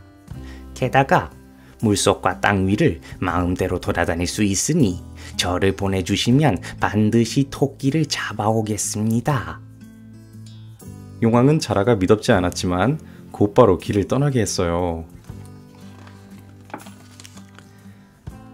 용궁을 떠난 지 며칠 만에 자라는 땅 위에 다다랐죠. 오호, 이 풀냄새가 아주 좋은걸? 한참을 두리번거리던 자라는 우적우적 풀을 씹고 있는 황소를 보았어요. 에헴, 이보시오.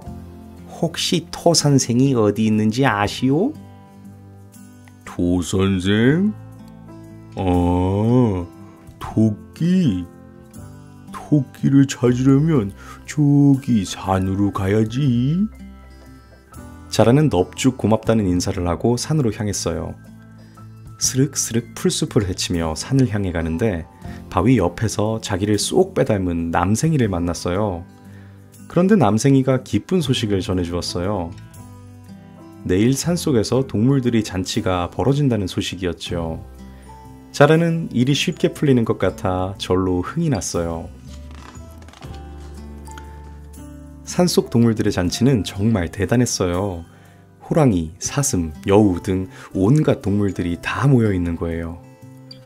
자라는 슬그머니 높은 바위 뒤로 몸을 숨기고는 용궁에서 가져온 토끼 그림을 펼쳐보았어요. 그림 한 번 보고 오른쪽으로 두리번, 그림 한 번 보고 왼쪽으로 두리번, 두리번 두리번, 두리번 두리번.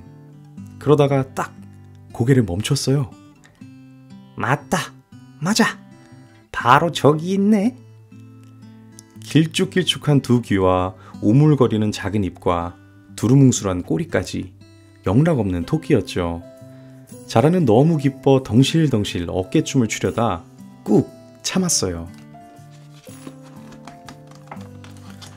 자라는 토끼에게 점잖게 인사를 건넸어요. 안녕하시오. 나는 용궁에서 온 별주부 자라요. 달에서 방아를 찧었다던 토 선생 아니시오? 토 선생? 자라의 아는 척에 토끼는 재미있다는 듯 말을 받았죠. 하긴 내가 달에서 온 지도 꽤 오래되어서 선생은 선생이지. 토끼가 우쭐거리자 자라도 은근히 나이 자랑을 하는 거예요. 그렇다 치더라도 나이를 따진다면 내가 형님 소리를 들어 마땅하네. 옥황상제님이 별을 딸 때 내가 그 별들을 은하수에 씻어드렸거든. 토끼도 자라에게 질세라 말을 받았지요. 그때 옥황상제님의 사다리를 잡고 있던 게 바로 나라네. 옥신각신 나이 자랑을 하던 자라와 토끼는 결국 친구로 지내기로 했어요. 여보게, 땅 위에서 살면 무엇이 좋은가? 땅 위의 생활이 궁금한 자라가 토끼에게 물었어요. 그거야. 산 좋고 경치 좋은 곳이 많아서 좋고 산과들에 먹을 것이 가득하니 살기 좋을 수밖에. 코를 벌름거리며 자랑하던 토끼가 자라에게 되물었어요. 아니, 자네가 사는 바닷속은 어떤가? 바닷속 용궁은 이곳 땅보다 훨씬 살기 좋다네. 오색 진주로 장식된 화려한 용궁과 알록달록 예쁜 물고기들이 산호초 사이를 헤엄치고 무지갯빛 물방울이 솟아오르는 아름다운 곳이지. 그뿐인가? 용궁에서는 신선들이 먹는 귀한 음식만 먹어서 늙지도 죽지도 않는다네.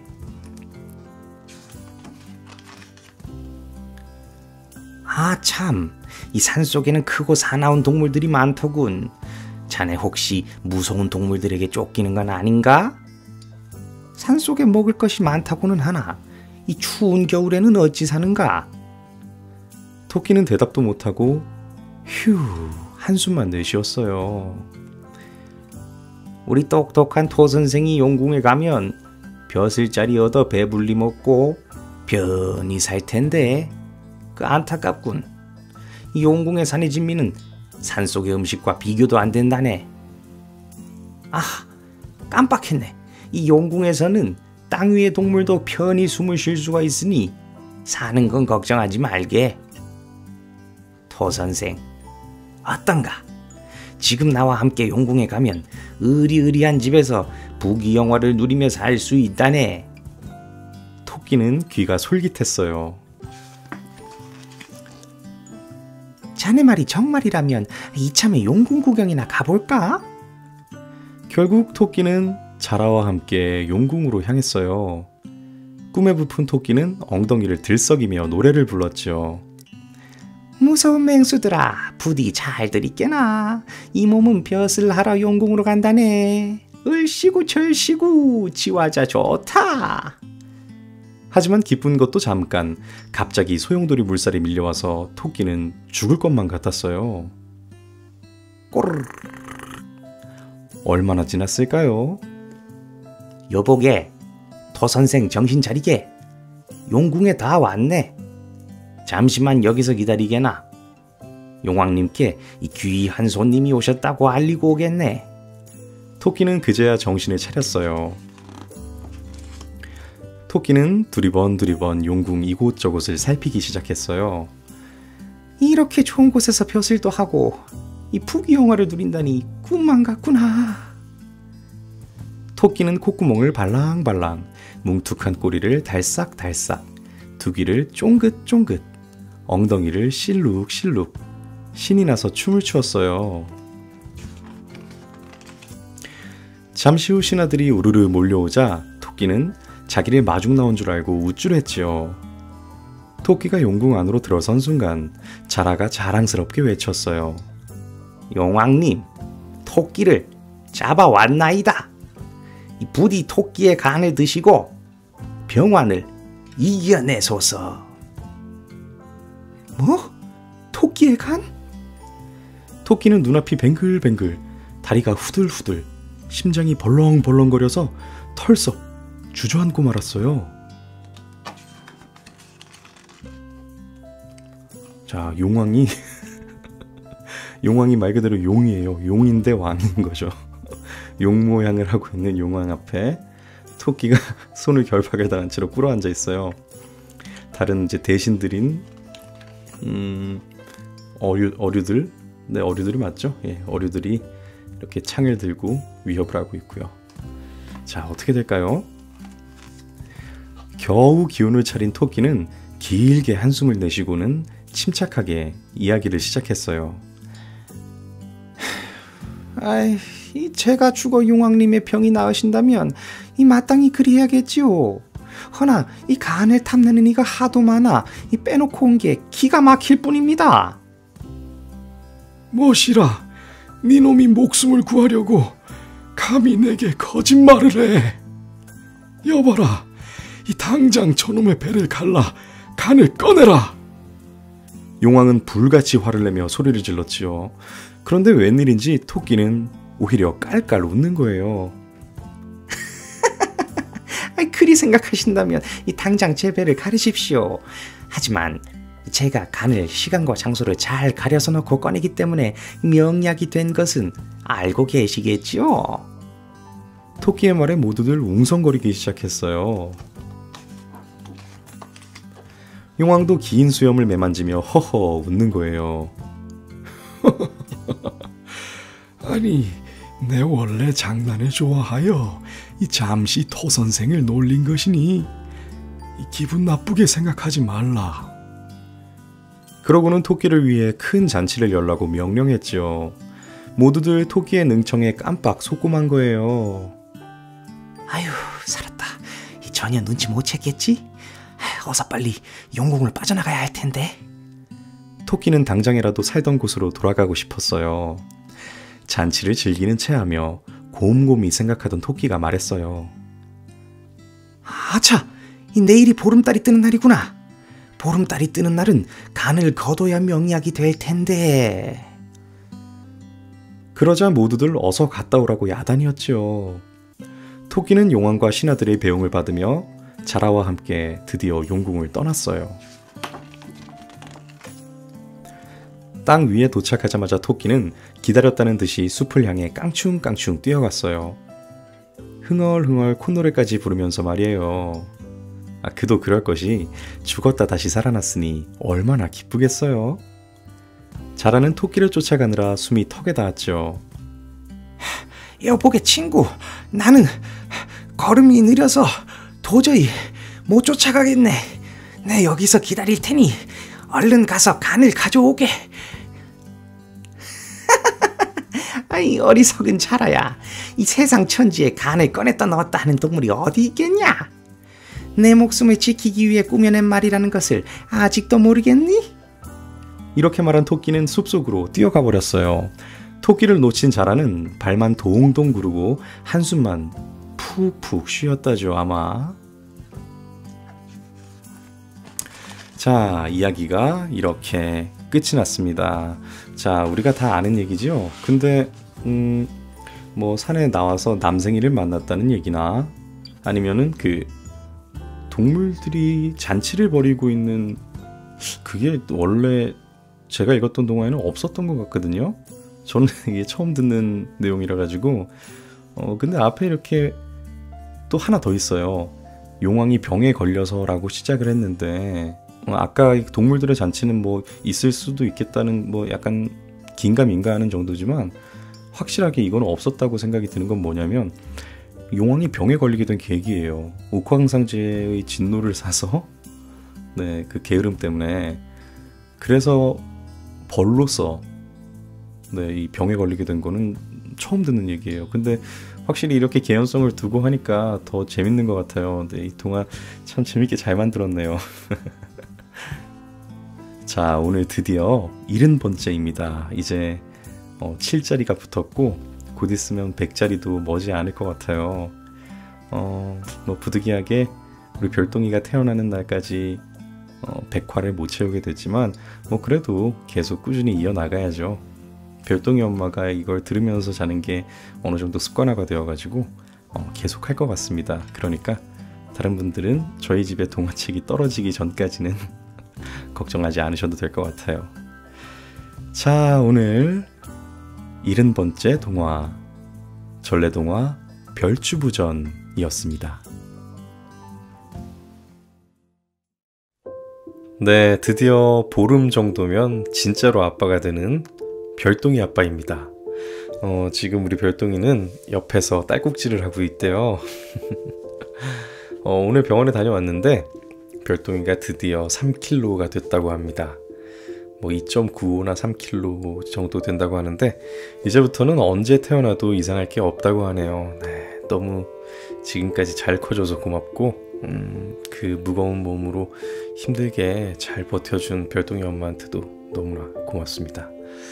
자, 지금 우리 별똥이 엄마처럼 이렇게 똑같은 시간을 보내고 계실 분들 또 보내신 분들, 앞으로 보내셔야 하는 분들도 모두 고생 많으셨고 힘을 내시라고 말씀을 드리고 싶네요.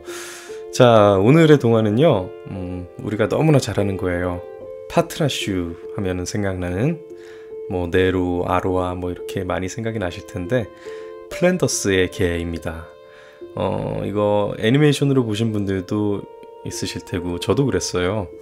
그리고 뭐 다른 만화로도 봤고 또 패러디로도 이거 생각나는 패러디가 이거 내용을 알아야 되니까 뭐 혹시 모르실 분들을 위해서 동화가 끝난 다음에 얘기를 할게요. 패러디에 대해서는. 자, 이거 몰랐는데 작가가 위다라는 사람이네요. 영국 사람이라고 하네요.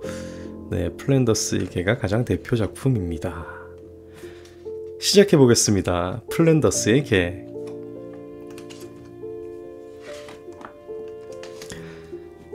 플랜더스 지방의 한 마을에 네로라는 아이가 살고 있었어요.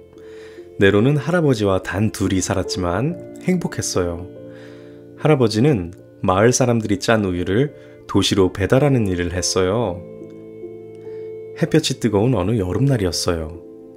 네로가 할아버지를 도와 무거운 짐수레를 밀고 있을 때였어요. 할아버지, 저길 좀 보세요. 네로가 가리킨 곳에는 커다란 개 한 마리가 쓰러져 있었어요.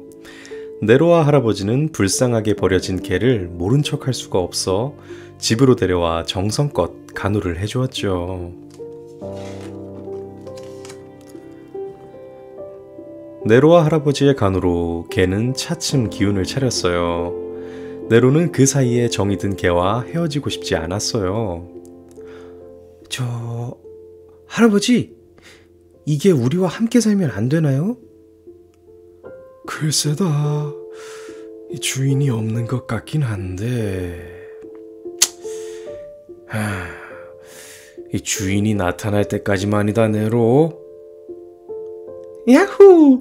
고맙습니다, 할아버지. 이제부터 네 이름은 파트라슈야. 알았지? 네로의 말을 알아들었다는 듯 파트라슈도 꼬리를 흔들었어요. 며칠 뒤 할아버지와 네로가 우유 배달을 가려고 할 때였어요. 파트라슈가 짐수레 옆에서 자꾸만 지저댔죠. 네로, 이 파트라슈가 우릴 돕고 싶은가 보구나. 그런 거니, 파트라슈? 괜찮겠어? 파트라슈는 네로를 안심시키려는 듯 더 큰 소리로 짖었어요. 파트라슈, 힘들면 그냥 쉬어도 돼. 네로는 걱정스럽게 말했어요. 하지만 파트라슈는 네로와 할아버지를 돕는 일이 정말 즐거워 보였어요. 일이 끝나면 파트라슈와 네로는 들판을 뛰어다니며 함께 놀았지요. 세월이 흘렀어요. 건강이 안 좋으신 할아버지가 더 이상 일을 할 수 없게 되자 네로는 파트라슈와 둘이서 우유 배달을 하게 되었어요. 네로야, 조심해서 다녀오너라. 할아버지는 어린 네로가 걱정스러웠어요. 하지만 네로는 파트라슈가 있어서 든든했죠. 네로, 수고가 많구나. 파트라슈가 아주 기특하네. 마을 사람들은 네로와 파트라슈가 지나갈 때마다 칭찬을 했어요.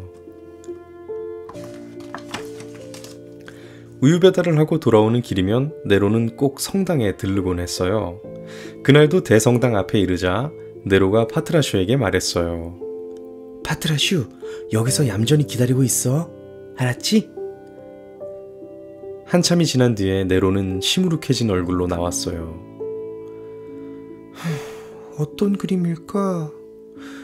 정말 보고 싶은데. 네로는 조그만 소리로 중얼거리며 성당문을 쳐다보았어요. 네로는 그림 그리는 것을 좋아하고 또 잘 그렸어요. 그래서 대성당에 걸려있는 루벤스라는 화가의 그림이 너무너무 보고 싶었어요.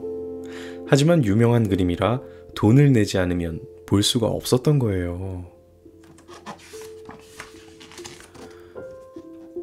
네로에게는 파트라슈 말고 친한 친구가 또 있었어요. 바로 풍차 방앗간 집 딸인 아로아예요. 둘은 아주 어릴 때부터 단짝 친구였답니다. 파트라슈, 그렇게 자꾸 움직이면 안 돼. 네로가 소리쳤어요. 네로는 아로아와 파트라슈의 모습을 그리고 있었어요. 그때였어요. 아로아 아버지의 화난 목소리가 들려왔죠. 아로아, 여기서 뭐 하고 있는 거니? 어서 집으로 가자. 아로아의 아버지는 아로아를 데리고 집으로 가버렸어요. 내가 훌륭한 화가가 되면 아저씨도 달라지실까? 네로는 파트라슈를 껴안으며 슬프게 말했어요. 그러던 어느 날이었어요. 네로는 어린이 미술 대회가 있다는 소식을 듣게 되었어요. 우승을 하는 어린이에게는 상금을 준다고 했어요. 파트라슈, 꼭 우승을 하고 싶어. 네로는 누구한테서도 그림을 배워본 적이 없었지만 그림을 잘 그렸어요. 드디어 네로의 그림이 완성되었어요. 네로가 그린 건 해질 무렵이면 나무에 기대어 앉아 쉬곤 하는 할아버지의 모습이었어요.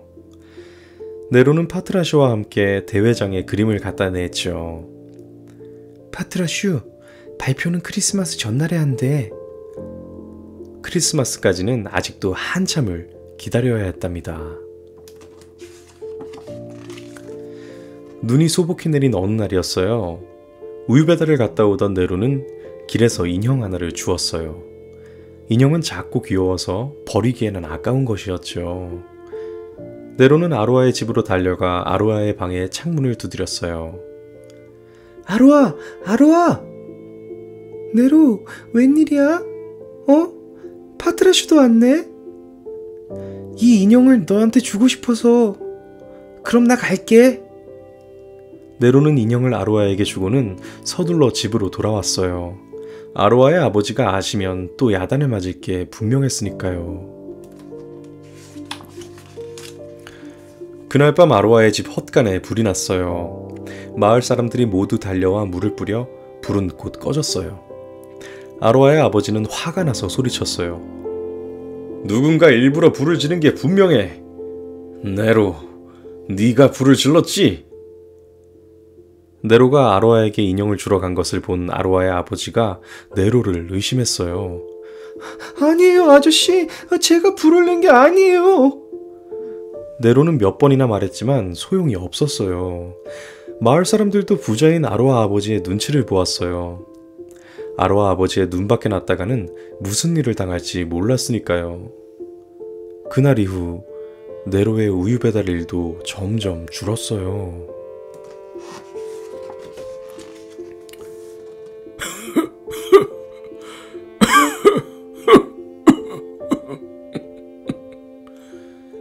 날이 갈수록 할아버지의 기침은 더 심해졌어요.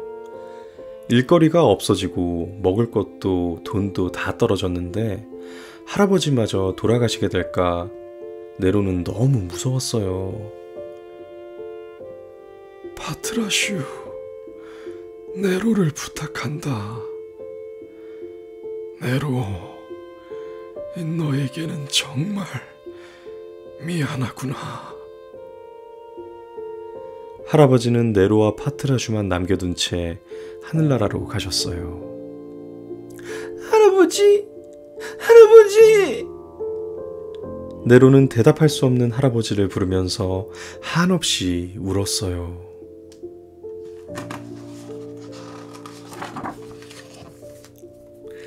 마을 사람들의 도움으로 할아버지의 장례식을 무사히 마칠 수 있었어요.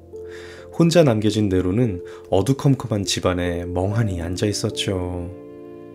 불을 지피지 못해 집안은 썰렁한 냉기가 돌았어요. 금방이라도 다정한 할아버지의 목소리가 들릴 것 같아 너무 슬펐어요. 네로가 할아버지 생각에 잠겨 있을 때 누군가 문을 두드렸어요. 집주인 아저씨였어요. 네로, 지금 너에게 이런 말을 하긴 미안하지만 이 집세를 몇 달째 내지 못했으니 이제는 나가줘야겠다. 집주인 아저씨의 말에 네로는 애원을 했어요. 아저씨, 겨울만 지내고 나가면 안 될까요? 안 돼. 지금까지도 많이 봐준 거다. 집주인 아저씨가 험상궂게 말했어요. 네로와 파트라슈는 집을 나와 미술대회 발표가 있는 앤트워프로 갔어요. 우승을 할지도 모른다는 희망으로 추위와 배고픔을 참을 수 있었죠. 발표장에는 이미 많은 사람들이 모여 있었어요. 어떤 그림이 우승했을까? 사람들이 발표를 기다리며 수군거렸어요. 네로도 가슴이 두근거리고 다리가 후들후들 떨렸어요. 잠시 후 우승한 그림이 발표되었어요. 하지만 네로의 그림은 아니었어요. 파트라슈, 미안해. 상금을 받으면 먹을 걸 사주려고 했는데. 네로는 눈물을 글썽이며 파트라슈의 목을 꼭 끌어안았어요. 네로도 배가 고팠지만 파트라슈가 굶고 있는 것이 더 마음 아팠죠.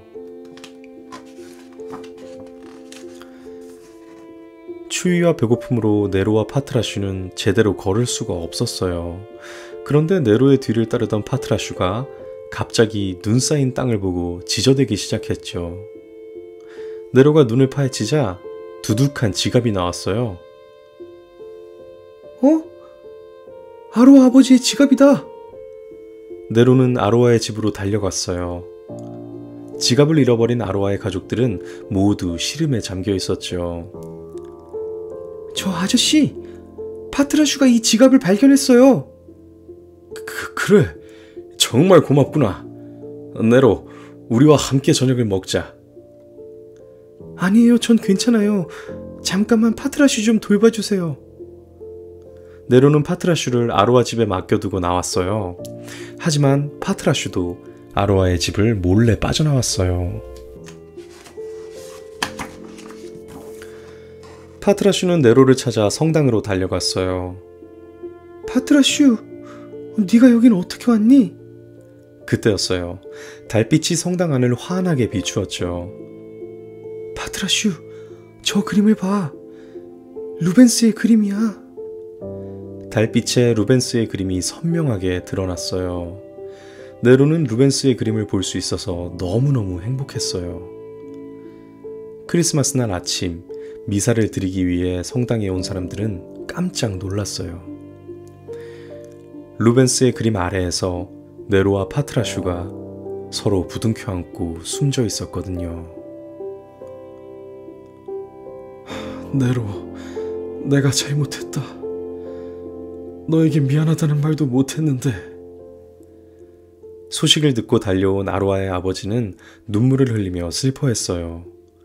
마을 사람들도 그동안의 잘못을 뉘우치고 네로와 파트라슈를 위해 기도했어요. 자, 이야기가 이렇게 끝이 났는데요. 사실 오늘 목소리가 좀 좋지가 않았어요. 자꾸 이제 쉰 소리가 나고 그랬는데 그래서인지 오늘 굉장히 많이 틀렸거든요. 뭐 읽는 거를 뭐 발음이 꼬이거나 그랬던 게 아니고 자꾸 이제 음이탈이 일어나가지고 뭐 그걸 그대로 채널에 올릴 수는 없으니까 이런 부분은 나중에 이제 다 자르기 위해서 2번, 3번이라도 읽어야 돼요. 그러다 보니까 오늘 좀 녹화 시간이 좀 길어진 것 같은데, 그 아까 서두에 얘기했던 그 패러디가 뭐였냐면요, 이제 네로가 그림을 그리잖아요. 근데 그 네로가 그리는 그림을 옆에서 보고 있던 파트라슈가 울면서 차라리 네가 우유수레를 끌어라, 내가 그리는 게 낫겠다, 뭐 이러는 거였는데, 그 만약에 찾으면은 이거 편집할 때 같이 올려드릴게요. 그거 보고 정말 웃겼는데, 웃겼던 이유가 그만큼 원작이 너무나도 슬프기 때문에 그걸 이렇게 말도 안 되게 웃기게 만든 게 더 이제 재밌게 다가왔던 것 같아요. 더 원작과는 많이 다른 이야기가 됐으니까요. 이 플란더스에게는 사실 나이가 들고 들으면은 정말 많은 게 느껴지는 그런 동화입니다. 저는 뭐 예전에도 뭐 나이가 어느 정도 들었을 때도 이제 여러 번 다시 읽어봤지만 정말 너무나 비참한 동화예요. 주인공은 좋은 일이 사실상 하나도 안 일어나요. 평생이 그 소년이 그 짧은 인생을 살아가면서 어찌나 그렇게 힘들기만 하는지, 그 짧은 평생을 너무나 힘들게만 살아갔던, 그 안에 작은 희망도 있었지만 그마저도 좌절하면서 네, 참 마음이 아픈 동화죠. 적어도 아이들만큼은 비참하지 않기를 바라는 게 우리 어른들의 공통된 마음이 아닐까 싶어요. 그래서 뭐 내전이 있는 국가라든지 많은 빈민국 아니면 또 난민들 중에서도 아이들을 보면은 사실 뭐 정치적인 입장이나 그런 문제는 너무나 복잡해서 쉽게 얘기할 수 있는 건 아니지만 적어도 그 아이들만큼은 그러지 않았으면 좋겠다라고 생각하는 건 네, 모두가 아마 비슷한 마음이 아닐까 그런 생각이 드네요. 좀 많은 생각이 드는데 네, 세상이 나아진다면 네, 물론 세상은 나아지고 있다고 믿어요. 근데 네, 세상이 점점 이렇게 계속 나아진다면 그 우선순위에서 아이들이 비참해지지 않는 일이 가장 앞순위에 오기를 그런 생각을 좀 해봅니다. 자, 오늘 네, 익숙하지만 한편으로 많은 생각이 들게 만든 71번째 동화 플랜더스의 개였습니다. 자, 별똥이 아빠와 떠나는 옛날 옛적에 자, 별똥이 아빠입니다. 오늘의 동화는요, 밤나무 도령이라는 전래동화인데요.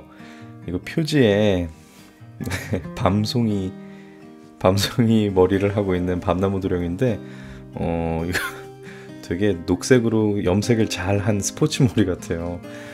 밤송이가 이렇게 머리에 되게 어울리는구나.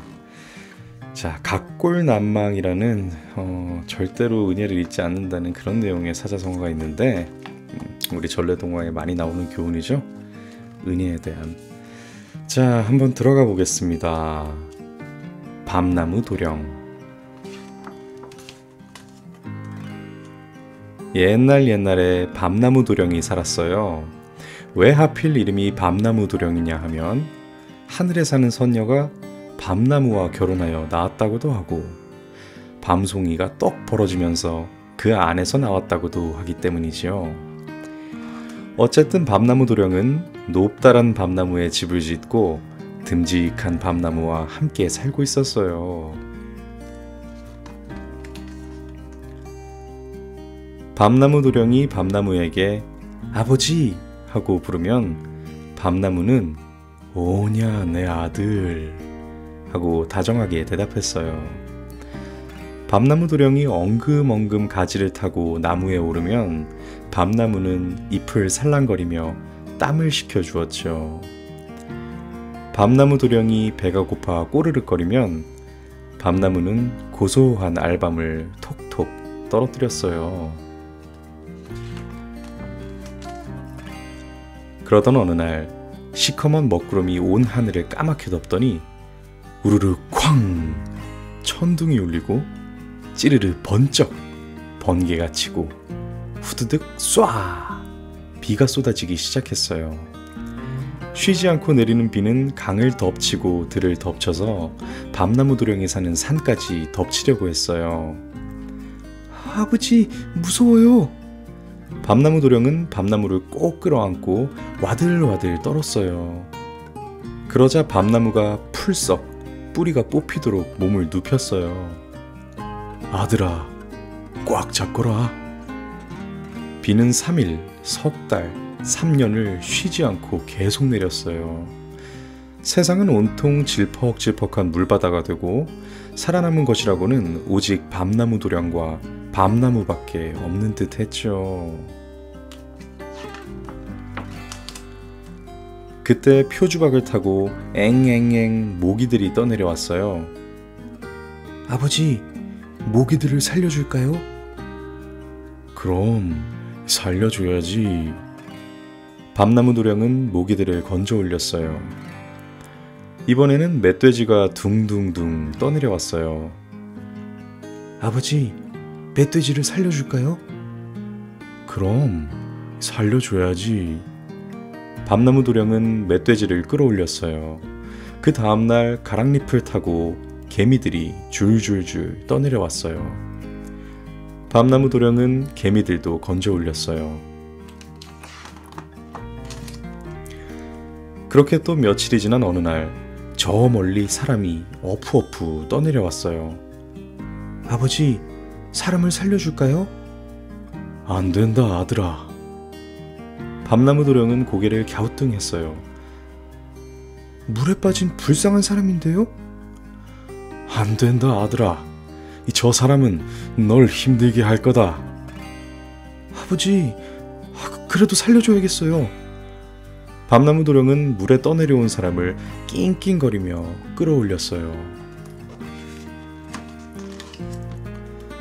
그러자 갑자기 밤나무가 이리저리 세차게 몸부림을 쳤어요. 그러고는 밤나무 도령이랑 모기랑 멧돼지랑 개미랑 물에 떠내려온 사람을 툴툴 털어버렸죠. 살려줘요! 밤나무 도령은 몸이 공중으로 붕 날아가자 눈을 꼭 감았어요. 그런데 신기하게도 물이 아니라 마른 땅에 풀썩 떨어졌어요. 밤나무와 헤어지게 된 밤나무 도령은 길을 따라 걷고 또 걸었어요. 며칠 밤낮이 지난 뒤 드디어 밤나무 도령과 물에 떠내려온 사람은 어느 부잣집을 발견했어요. 갈 곳이 없는 둘은 부잣집의 머슴이 되기로 했어요. 그런데 정말 신기한 일이 벌어졌어요. 머슴이 된 밤나무 도령이 열심히 밭을 갈고 있으면 어디선가 달려온 멧돼지가 밭을 갈아주는 거예요. 은혜를 아는 멧돼지구나. 또 밤나무 도령이 밭고랑에 앉아 열심히 씨를 심으면 어디선가 개미들이 줄줄줄 기어나와 씨를 심어주었죠. 은혜를 아는 고마운 개미들이구나. 하지만 물에 떠내려온 사람은 달랐어요. 밤나무 도령이 땀을 뻘뻘 흘리며 일하면 나무 그늘에 누워 빈둥빈둥 놀기만 하고, 밤나무 도령이 잠시 쉬기라도 하면 주인에게 쪼르르 달려가 밤나무 도령은 놀기만 해요 하고 일렀지요. 게다가 맛있는 음식은 혼자 다 먹고 좋은 옷까지도 혼자 다 차지했어요. 밤나무 도령은 물에 떠내려온 사람이 몹시 괘씸하게 생각되었어요. 은혜도 모르는 욕심 많은 사람이구나. 그러던 어느 날 집주인이 밤나무 도령과 물에 떠내려온 사람을 불렀어요. 저기 두 처녀 중 한 명은 내 딸이고 다른 한 명은 몸종이라네. 뒷모습만 보고 내 딸을 찾아보게. 내 딸을 찾는 사람을 사위로 삼겠네. 그때 밤나무 도령이 구해준 모기들이 윙윙 날아 두 처녀의 앞을 빙 돌아오더니 밤나무 도령의 귀에 속삭였어요. 왼쪽이야, 왼쪽. 밤나무 도령은 은혜를 아는 모기들 덕분에 집주인의 딸을 찾아냈어요. 어르신, 왼쪽이 따님입니다. 그리하여 밤나무 도령은 집주인의 아리따운 딸과 혼인하여 으리으리한 집에서 행복하게 오래오래 살았어요. 그런데 물에 떠내려온 사람은 어떻게 되었냐고요? 은혜도 모르고 욕심만 부리다가 못생긴 몸종과 혼인하여 평생 밤나무 도령을 부러워하며 살았다나요?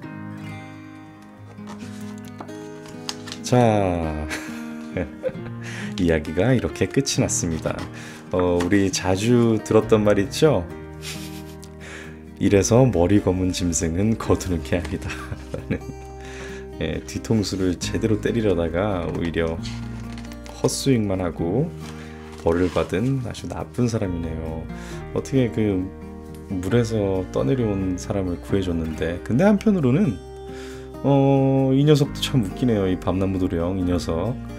네, 밤나무가 그렇게 지극정성으로 자신을 이렇게 걷어주고 키워주고 살려주고 그랬는데